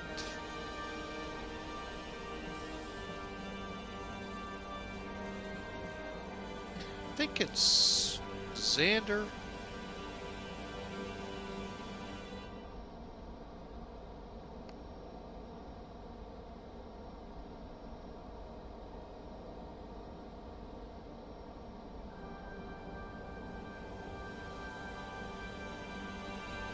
Little rocket, huh, there, Hawker?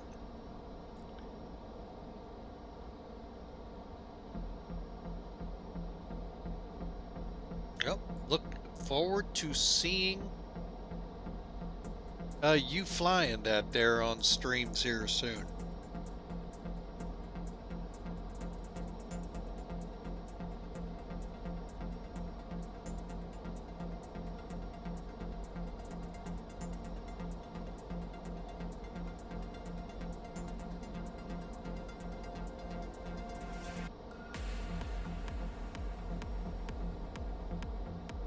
And I'm sure it's telling me I could step climb. I think we'll just hang out here.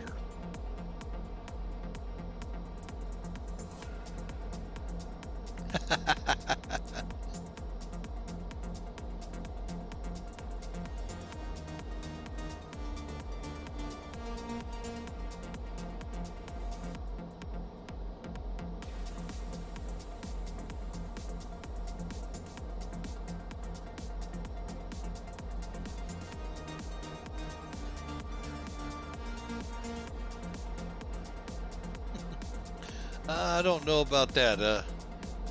Full glass cockpits like that, I'm not the greatest with. But we're always willing to give it a try and learn. Using something similar. That 3:30 in the morning wake-up call is starting to get at me, folks. Yeah, Hawker, I highly recommend you take the fam out to Phoenix. If for anything more, do it. Well, the problem is they're going to be on hiatus here pretty quick again with us. Yeah, even if you have to take Southwest, I highly recommend Allegiant. That was a really good flight.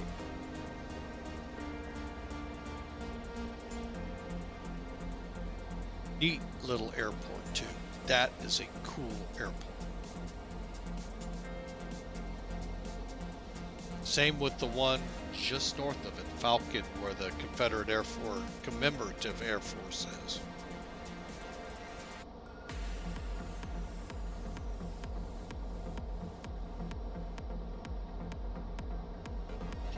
And oh, to help you with Heather, a lot of great shopping there.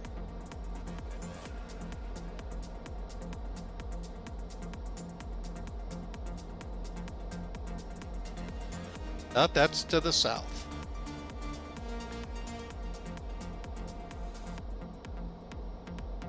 Down by Tucson.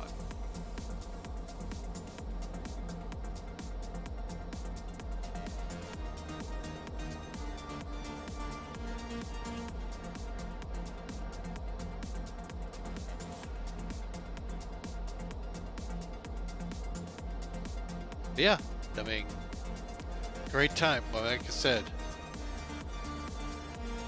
Oh no, we were never going to end up with an airplane. Now, if I lived out there, I might own a plane. But, not bringing one back. No, sir.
Told you all about the yaw damper and forgot to turn it on.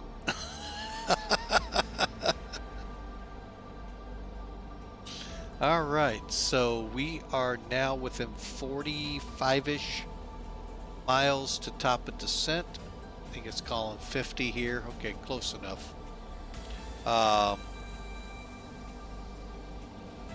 Now, unlike Airbus, we don't have to plug in a lot of data for our descent. Just gonna verify what comes up here. We'll have anti-ice on.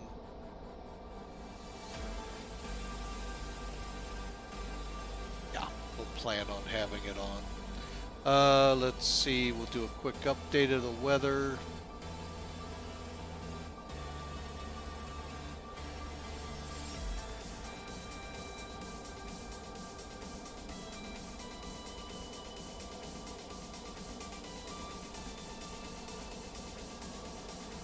Alright, currently 190 at 10, gusts to 18, 4,600 foot broken layer.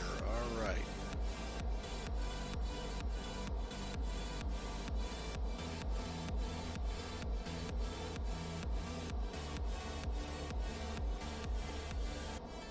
Okay, still a VREF of 42. Now they're calling 44, so I'll plan 150 for our approach. All right.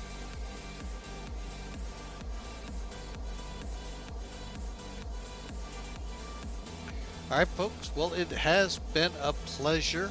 We're about to start our descent. We never did turn the seatbelt sign off.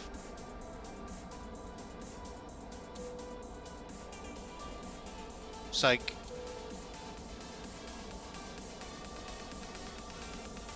And we're about ready to start down. Everything looks good up here.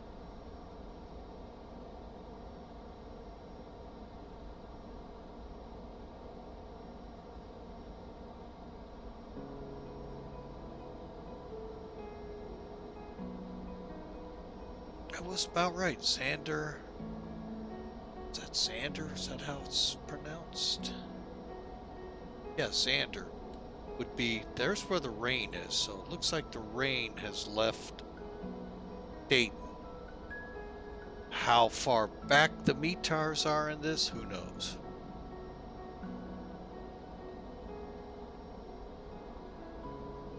Oh, I guess I do know. All I gotta do is click this. Doesn't even get over to Dayton. If I had to complain about X-Plane in general, that was it. I wish I could get a map that goes farther than what it shows, so I could see what X-Plane is saying. Because that barely got me to Columbus from where I'm at, folks. I mean, that's not very far. We're talking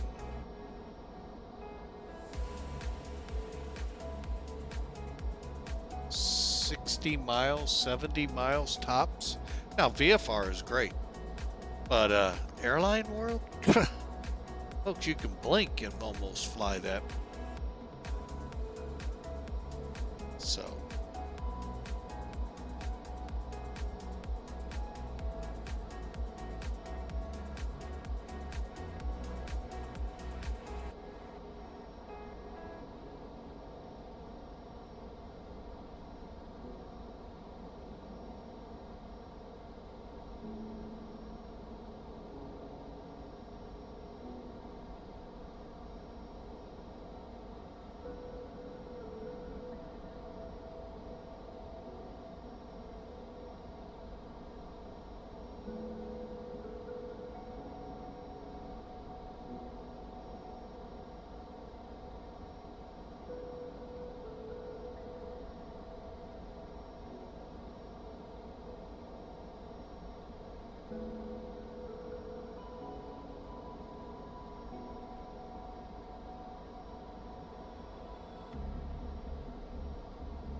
Alright, folks, sorry about that.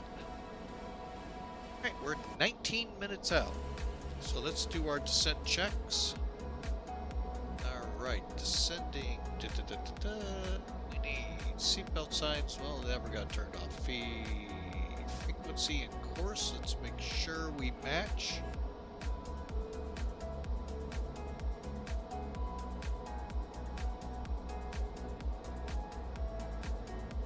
Okay, I'll go ahead and reset to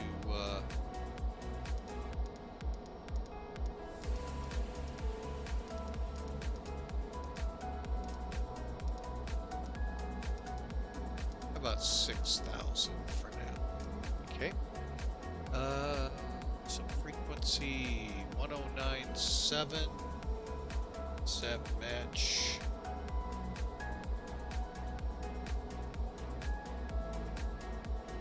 1097 heading 233. Yes. I know it's not dialed in yet down here.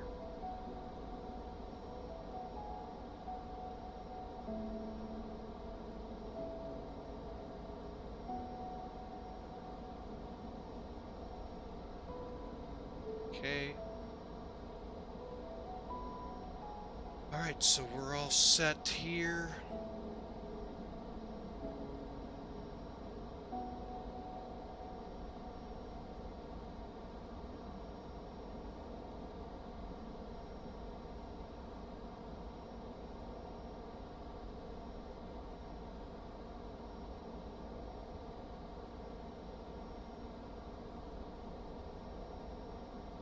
Sorry folks, screens are getting muddled up here big time.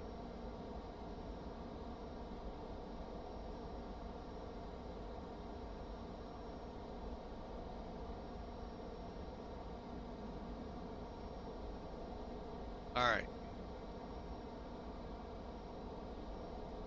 Top of descent has been reached. Now this can be done a couple of ways, folks. You can go to descend now, like I just did. You can let it hit the numbers, see if it'll come down. If it doesn't, of course the old standby VS, set your descent, come back, click VNav, and that'll get you going. Or on your cruise page, just change that to the descent value you want. So a couple of ways to do it.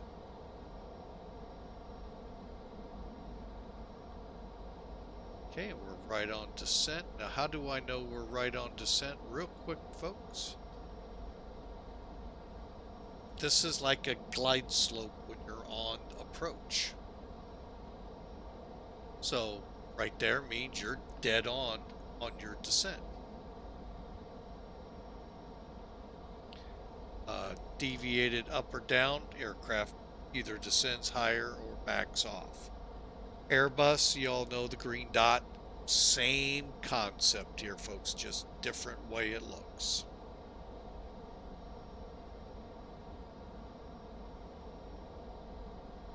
So, want to welcome everyone in. Hope you all have had a grand week. I know I have, down in Phoenix for the week on vacation. Thought I'd put together a nice surprise. Was not going to stream tonight, folks. But then I felt, you know, why not? It's been a week. Why not? So, came to and put it up. Otherwise, it's going to be Tuesday before the next time I'll have. So anyway, again, hope you had a great week, and want to welcome you in.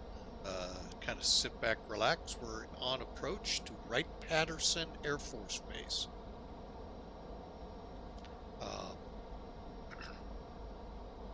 So a lot of you are going, Air Force Base?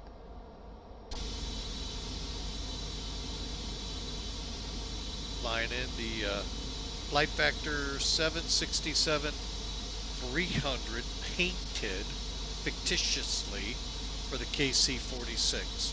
Why do I say fictitious? We all, if those who like aviation know what the KC-46 is, it's the newest tanker. in the Air Force fleet to replace the KC-10s and maybe even the 135s. Problem is with this flight model you see here, folks. Again, I said a Dash 300. The KC-46 is modeled after a Dash 200. Obviously, there would be a boom back here. And I can't remember if they carry the pods on them for Navy aircraft or not. But there you have it. That's what it looks like, folks. Just kind of shrink it down a little, lengthwise.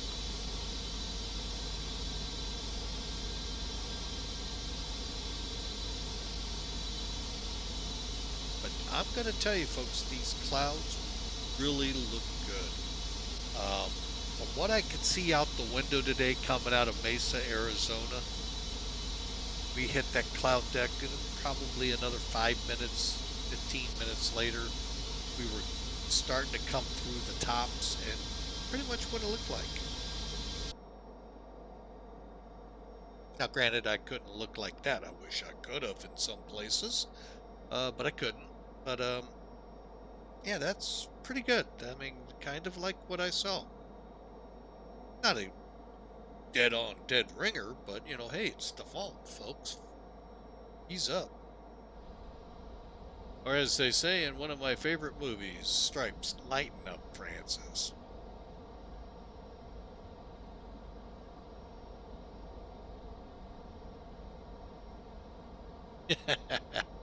Yeah, it's 777. I'd just go with the 200 with the folding wingtips at the end.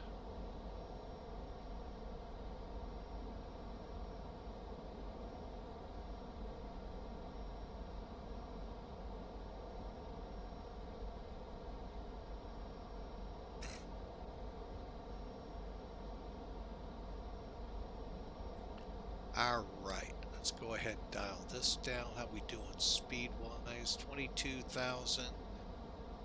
All right, and we're looking at an altimeter here, Wright-Patterson of 2996.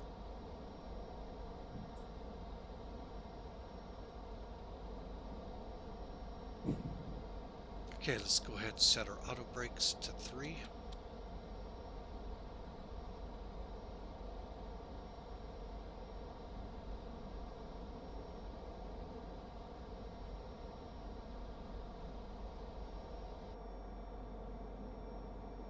And I'll say, that's what it kind of looked like coming through the clouds today.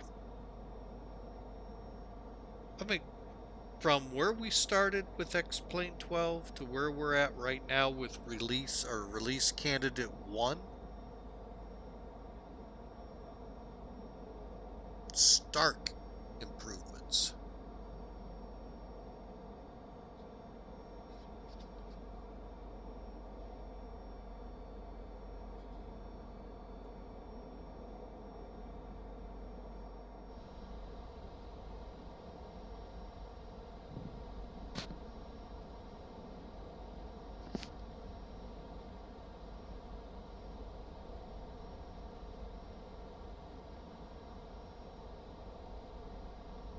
Okay, so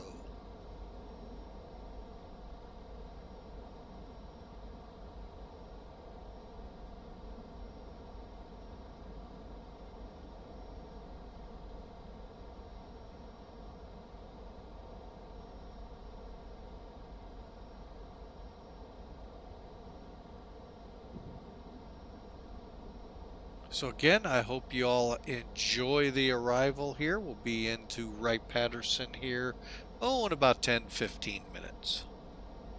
And if everything's working right, maybe we'll get to do some replays of the arrival, good, bad, ugly.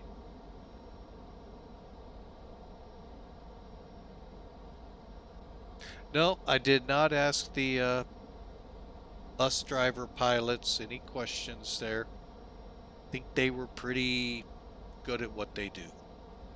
That's another neat thing. Speaking of pilots, when we were out in Mesa, well, we actually, our hotel was in Scottsdale, but no, not a hotel, resort. Wow. Anyway, another story for another stream. Um, Arizona has huge flight schools out there, folks. I mean, duh. I mean, look at the weather they have. Very rarely rains. They're talking, I'll give you an idea of that in just a second. They're talking about a chance of rain this weekend. They get about 6 to 7 inches of rain a year. Let that settle.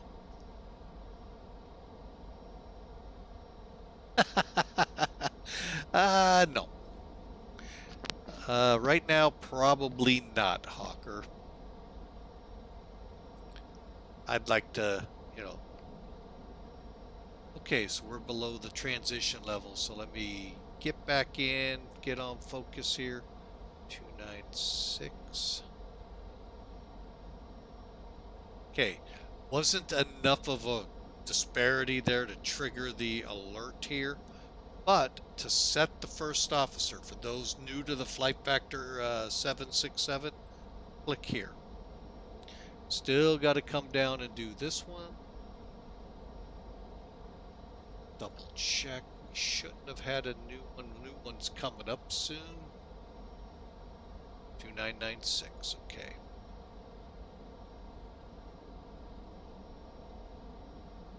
All right, so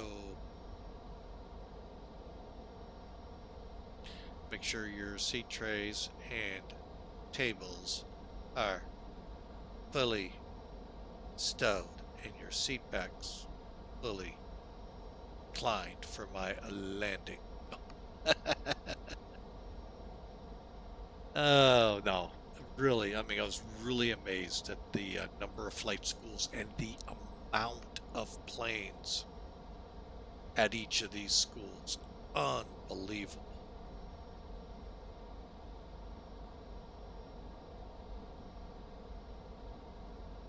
All right, let's get the ISO.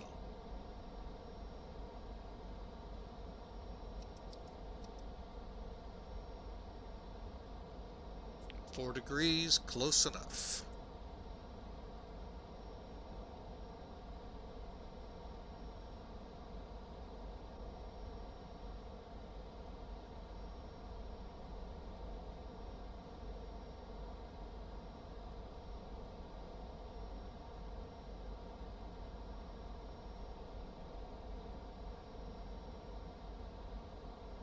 And look at that, into the rain.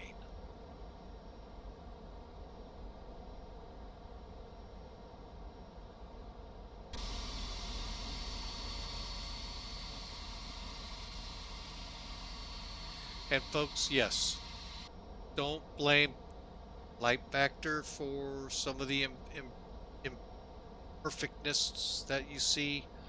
I have to turn my settings down some in this because my frame rates get kind of rough. Give you an idea.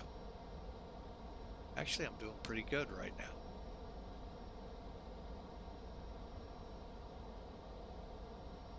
And we're in the hyperspace, about ready to come out.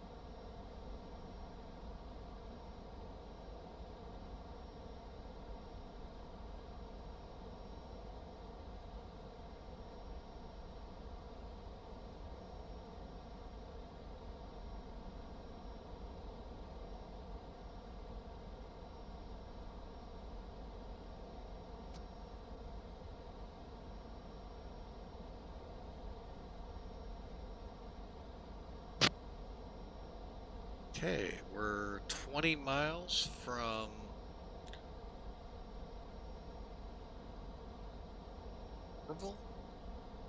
Orly, sorry. Then we'll head up to Clack and start the arc into Wright-Pat. I think the last time I came here back in February, the weather was this lovely.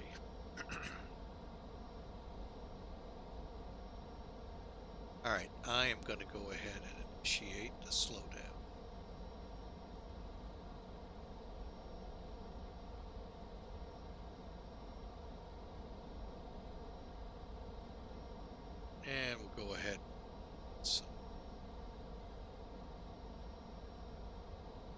Speed brakes, get this thing slowing quicker.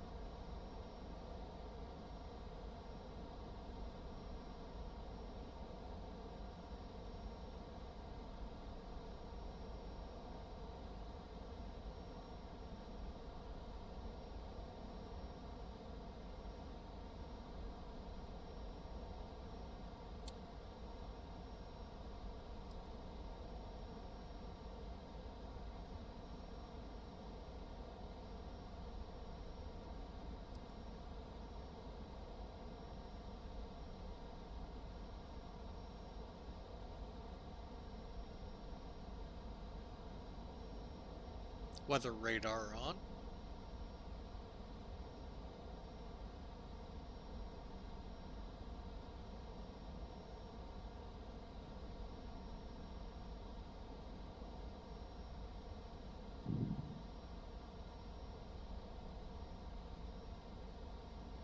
Okay, coming up on 10,000.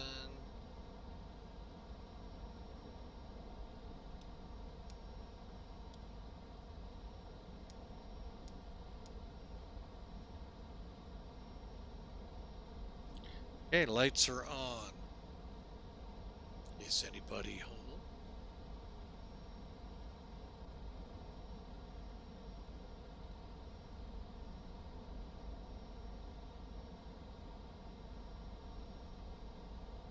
Okay, breaking out a little bit. All right, okay. Passing 10,000, so we've anti-ice on, runway lights on, speed brake as required. No.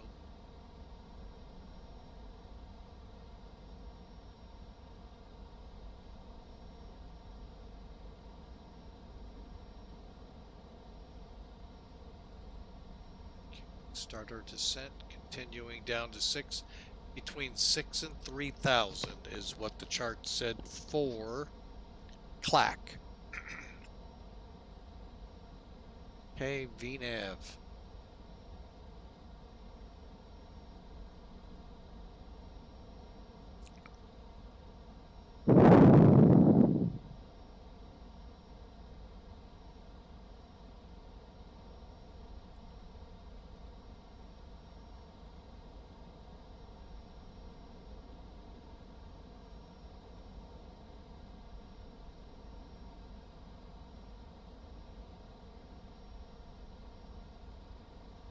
Okay, we're now 6 above Celsius. Still good, shouldn't be icing up, especially with the heat on.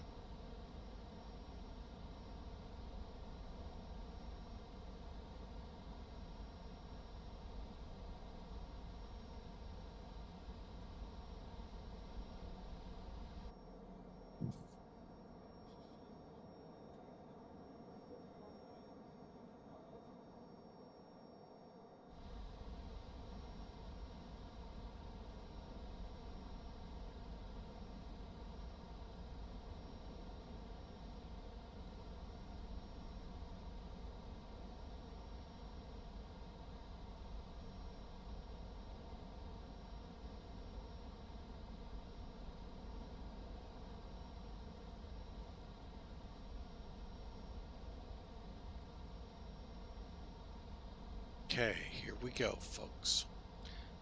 All right, we're about to enter the arc. 23 right.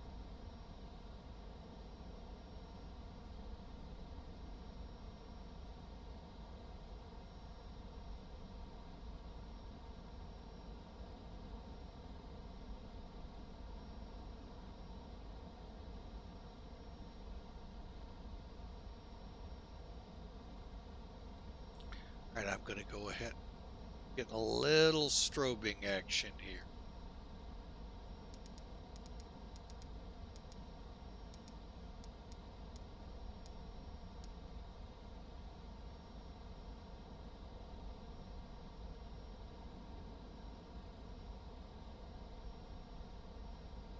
Actually getting pretty good frame rates at the same time. Huh. Okay, so we'll continue down.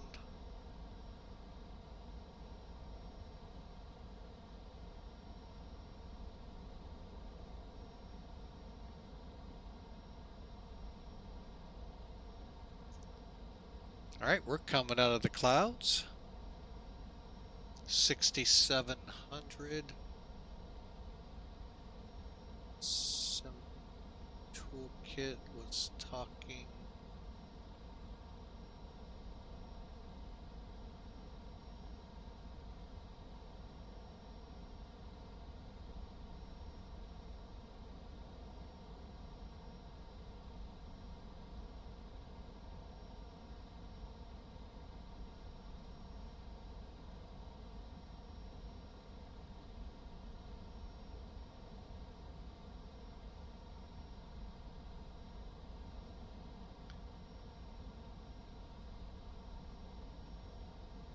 $190 at 10, 18 on the gusts, still about ready to be updated.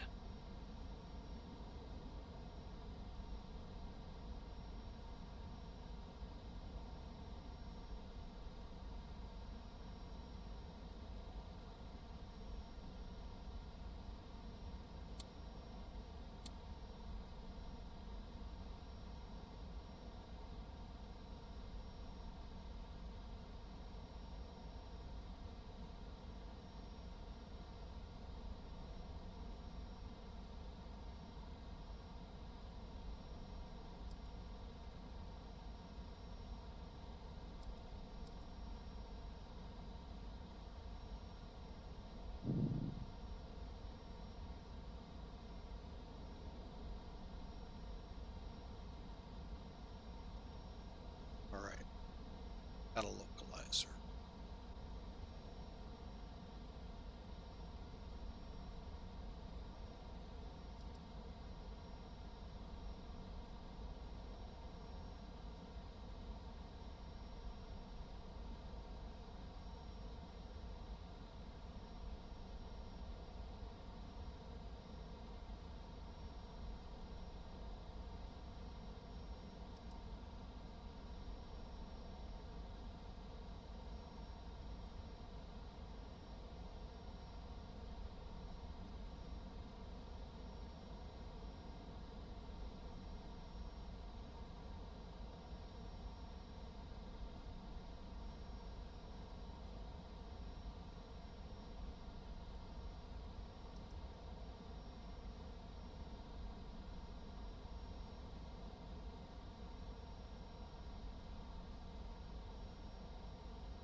I love how this thing just accelerated.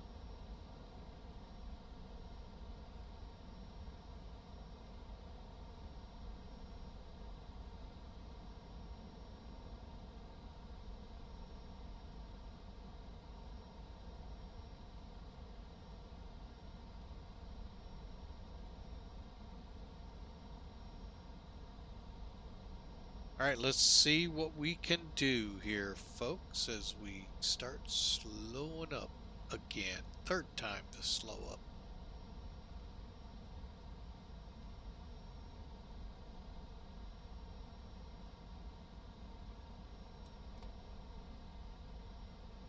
Right, pat in sight. Gear down.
Alright, folks, we're lined up. Planes mine.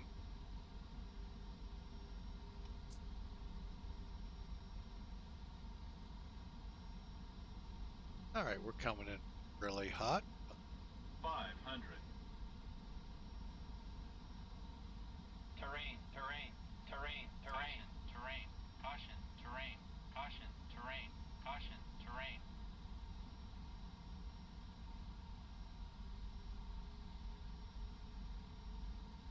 Minimum. Light slope.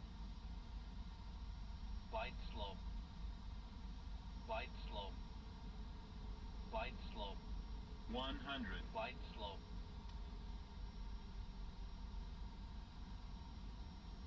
Fifty. 40. 30. 20. 10.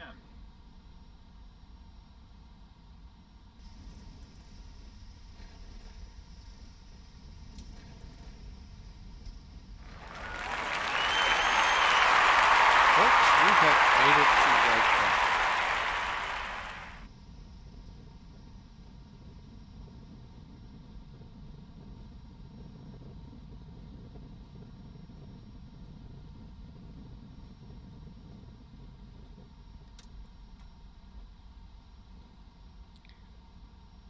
All right.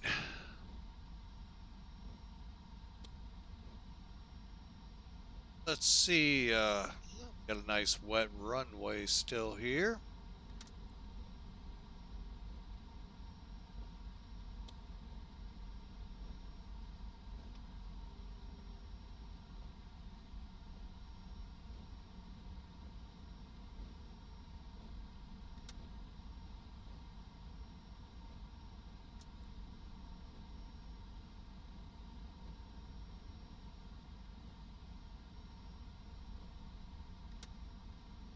Kind of work our way to base ops. So far, so good.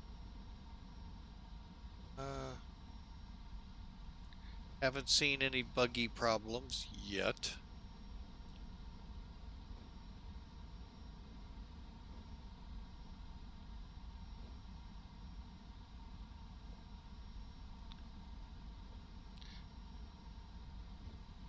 Well, I guess I can't go that way.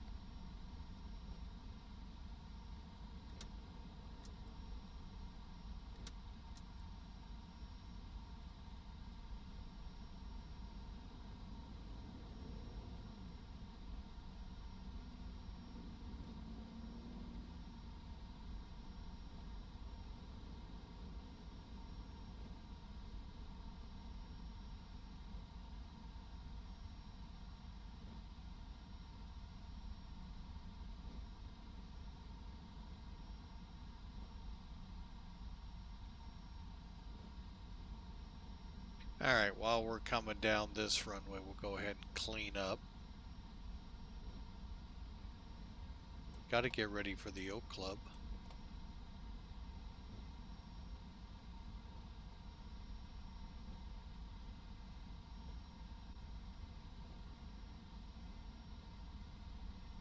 My flight directors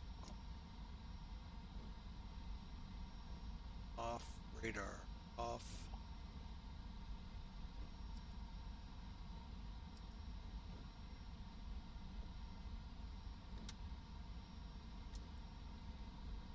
Anti-ice off, off, off.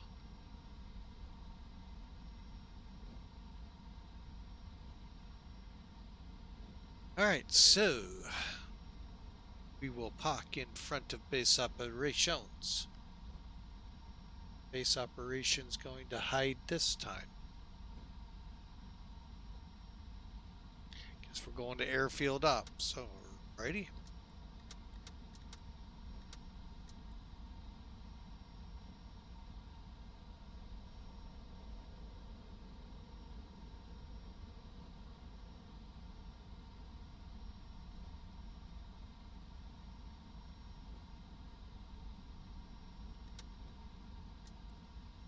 All right, lights off.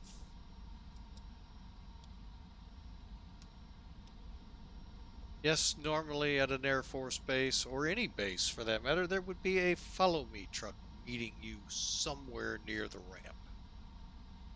Because, well, Military pilots can't find their way on a map, I guess is the thinking here. And I got myself here on a map.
Well, it has been many, many a year since I have been physically at Wright-Pat.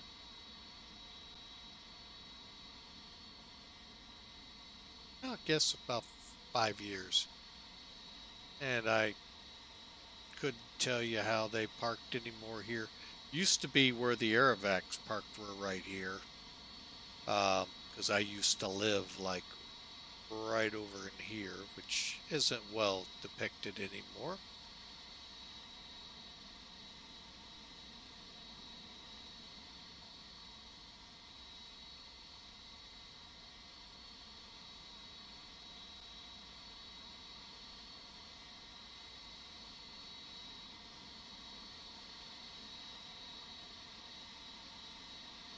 But folks, also, I can't highly recommend it, but the Air Force Museum, it's not at this airfield, it's across the hill.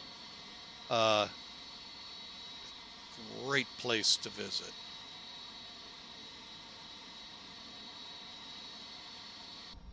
Right, we are in the blocks. Okay, APU gen brakes on. Okay.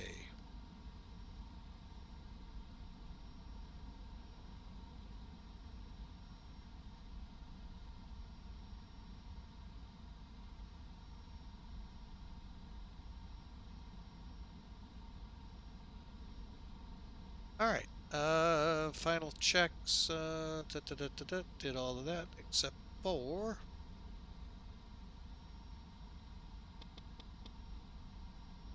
Okay.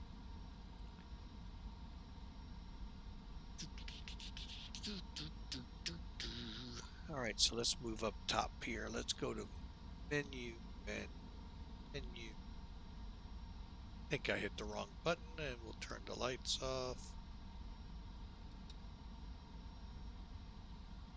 Okay, gen on, lead on.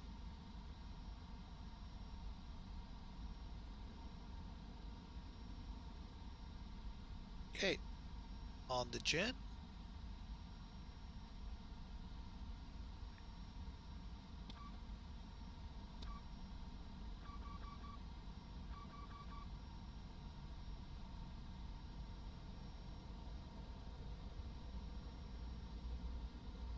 Okay, real quick, let's get the hydraulics off the engines.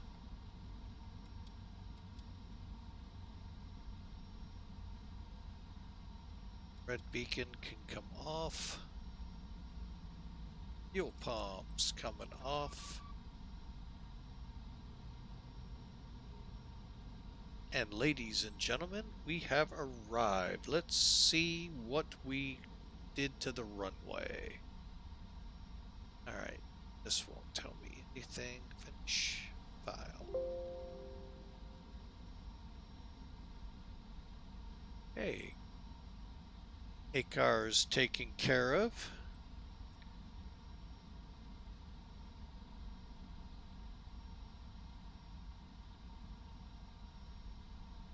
All right, let's start reviewing the flight, shall we?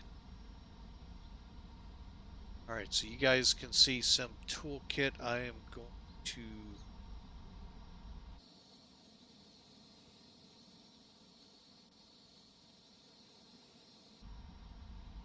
get these rascally rabbits off, see what happens.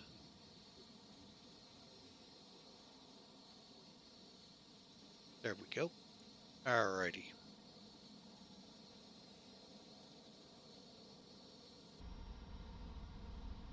Okay, as you can see on Sim Toolkit, it is saying 78 feet a minute.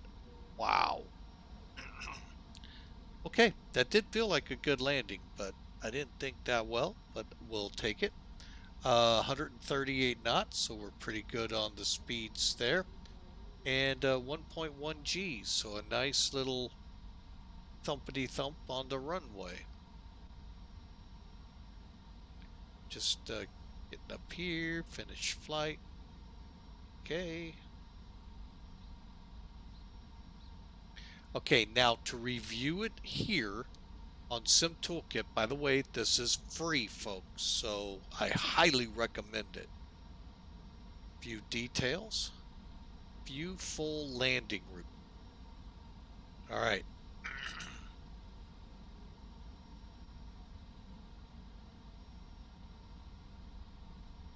Interesting side note, folks, right here is where my Aero Club used to be. It's no more. But anyway, it was right here. Anyway, right here is your threshold, which I don't know why we don't have a blue dot. Are you really serious? They had us lined up for 2-3 left. Oh my gosh.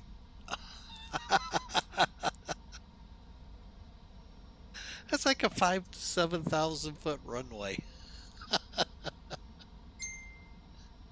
Anyway, thresholds here.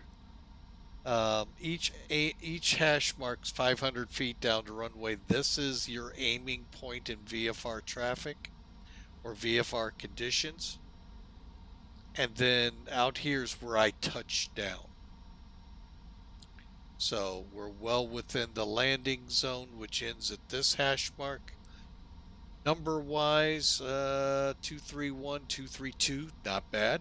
Actually, almost 233, so off by about a degree. Again, 78 feet a minute, folks. Wow. All right. Let's see what happens, folks.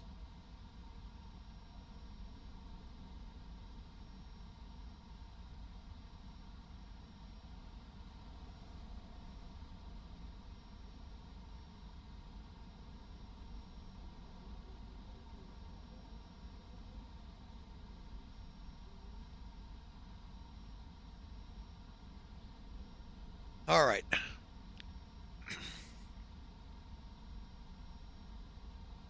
Now, I love touting this, but with X-Plane 12, it's been hit or miss if it works or not.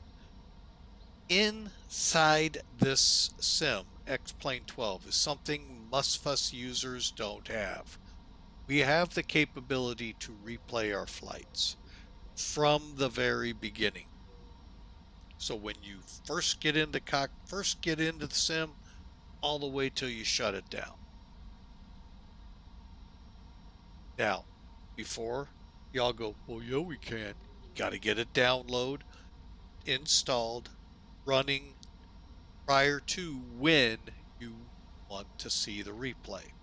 Folks, these replays are really good at helping you figure out where was I, angle-wise wrong, or whatever was causing the problem. And the survey says, oh, we're going to get to do it. All right. Yeah, it looks like it shuts everything down on the plane, but that's okay. We'll be outside, not inside.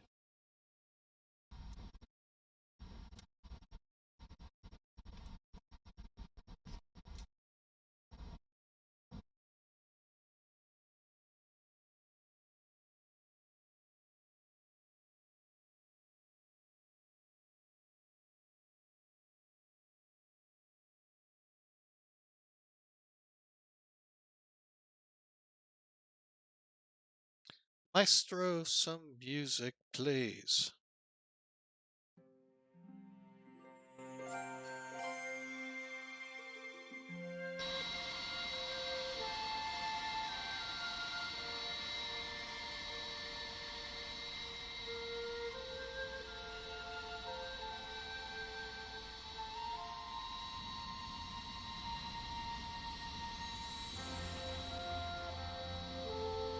It looks like, Hawker, I have the same airplane. I don't have a boom either.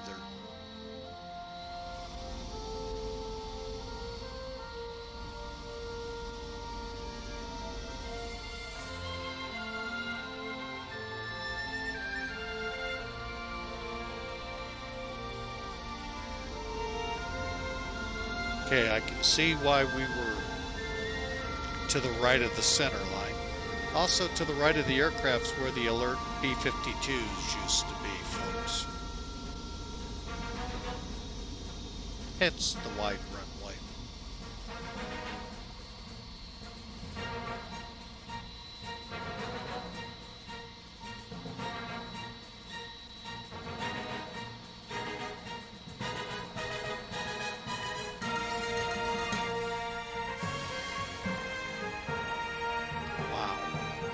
That looks spectacular.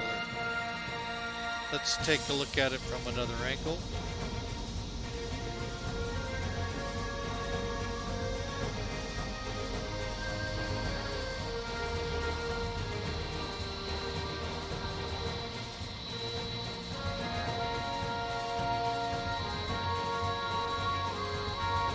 Wow, there's a lot of grease going off those tires, folks.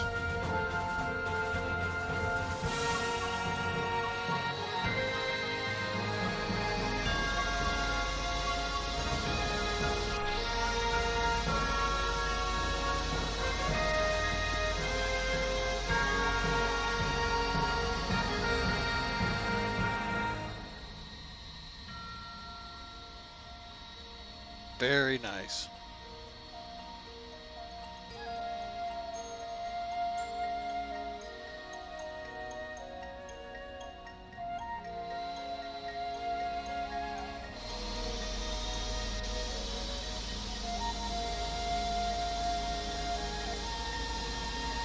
About right here is where I watched many aircraft come into Wright-Pat at the Aero Club.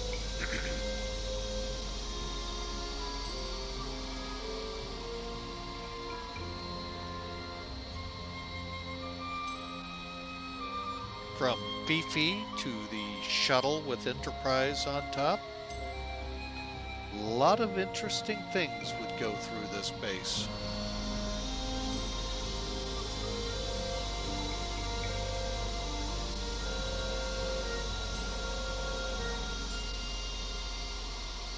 Only thing I know is I was fast, but I think I got her. I wasn't set up fully at the at Annie. And really good landing. All right, let's see what Hawker's seat looks like.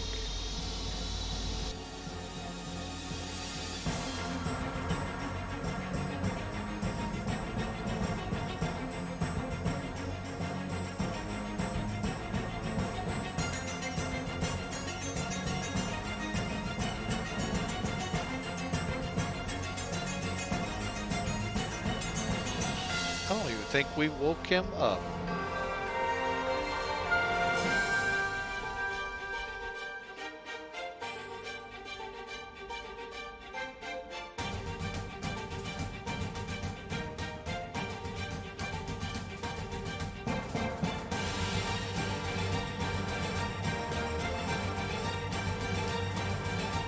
Just wish I could have been more on the center line.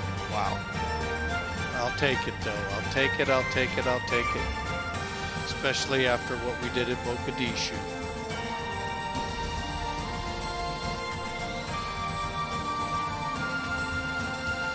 Somehow I think that tower cam is just a tad bit high.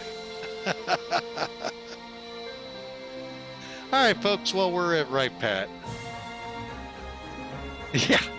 Yeah, they still thought we were on our way.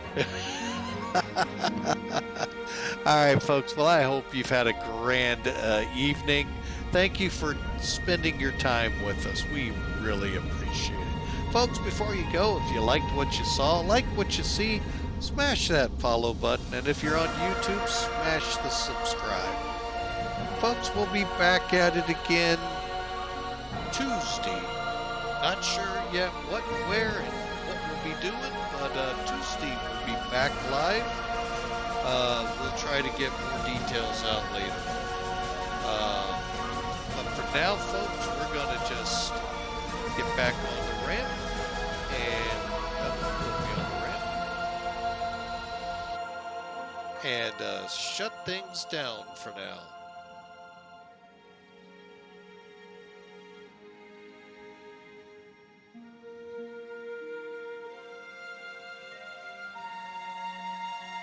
So, folks, from all of us here, hope you have a great night, and see you later.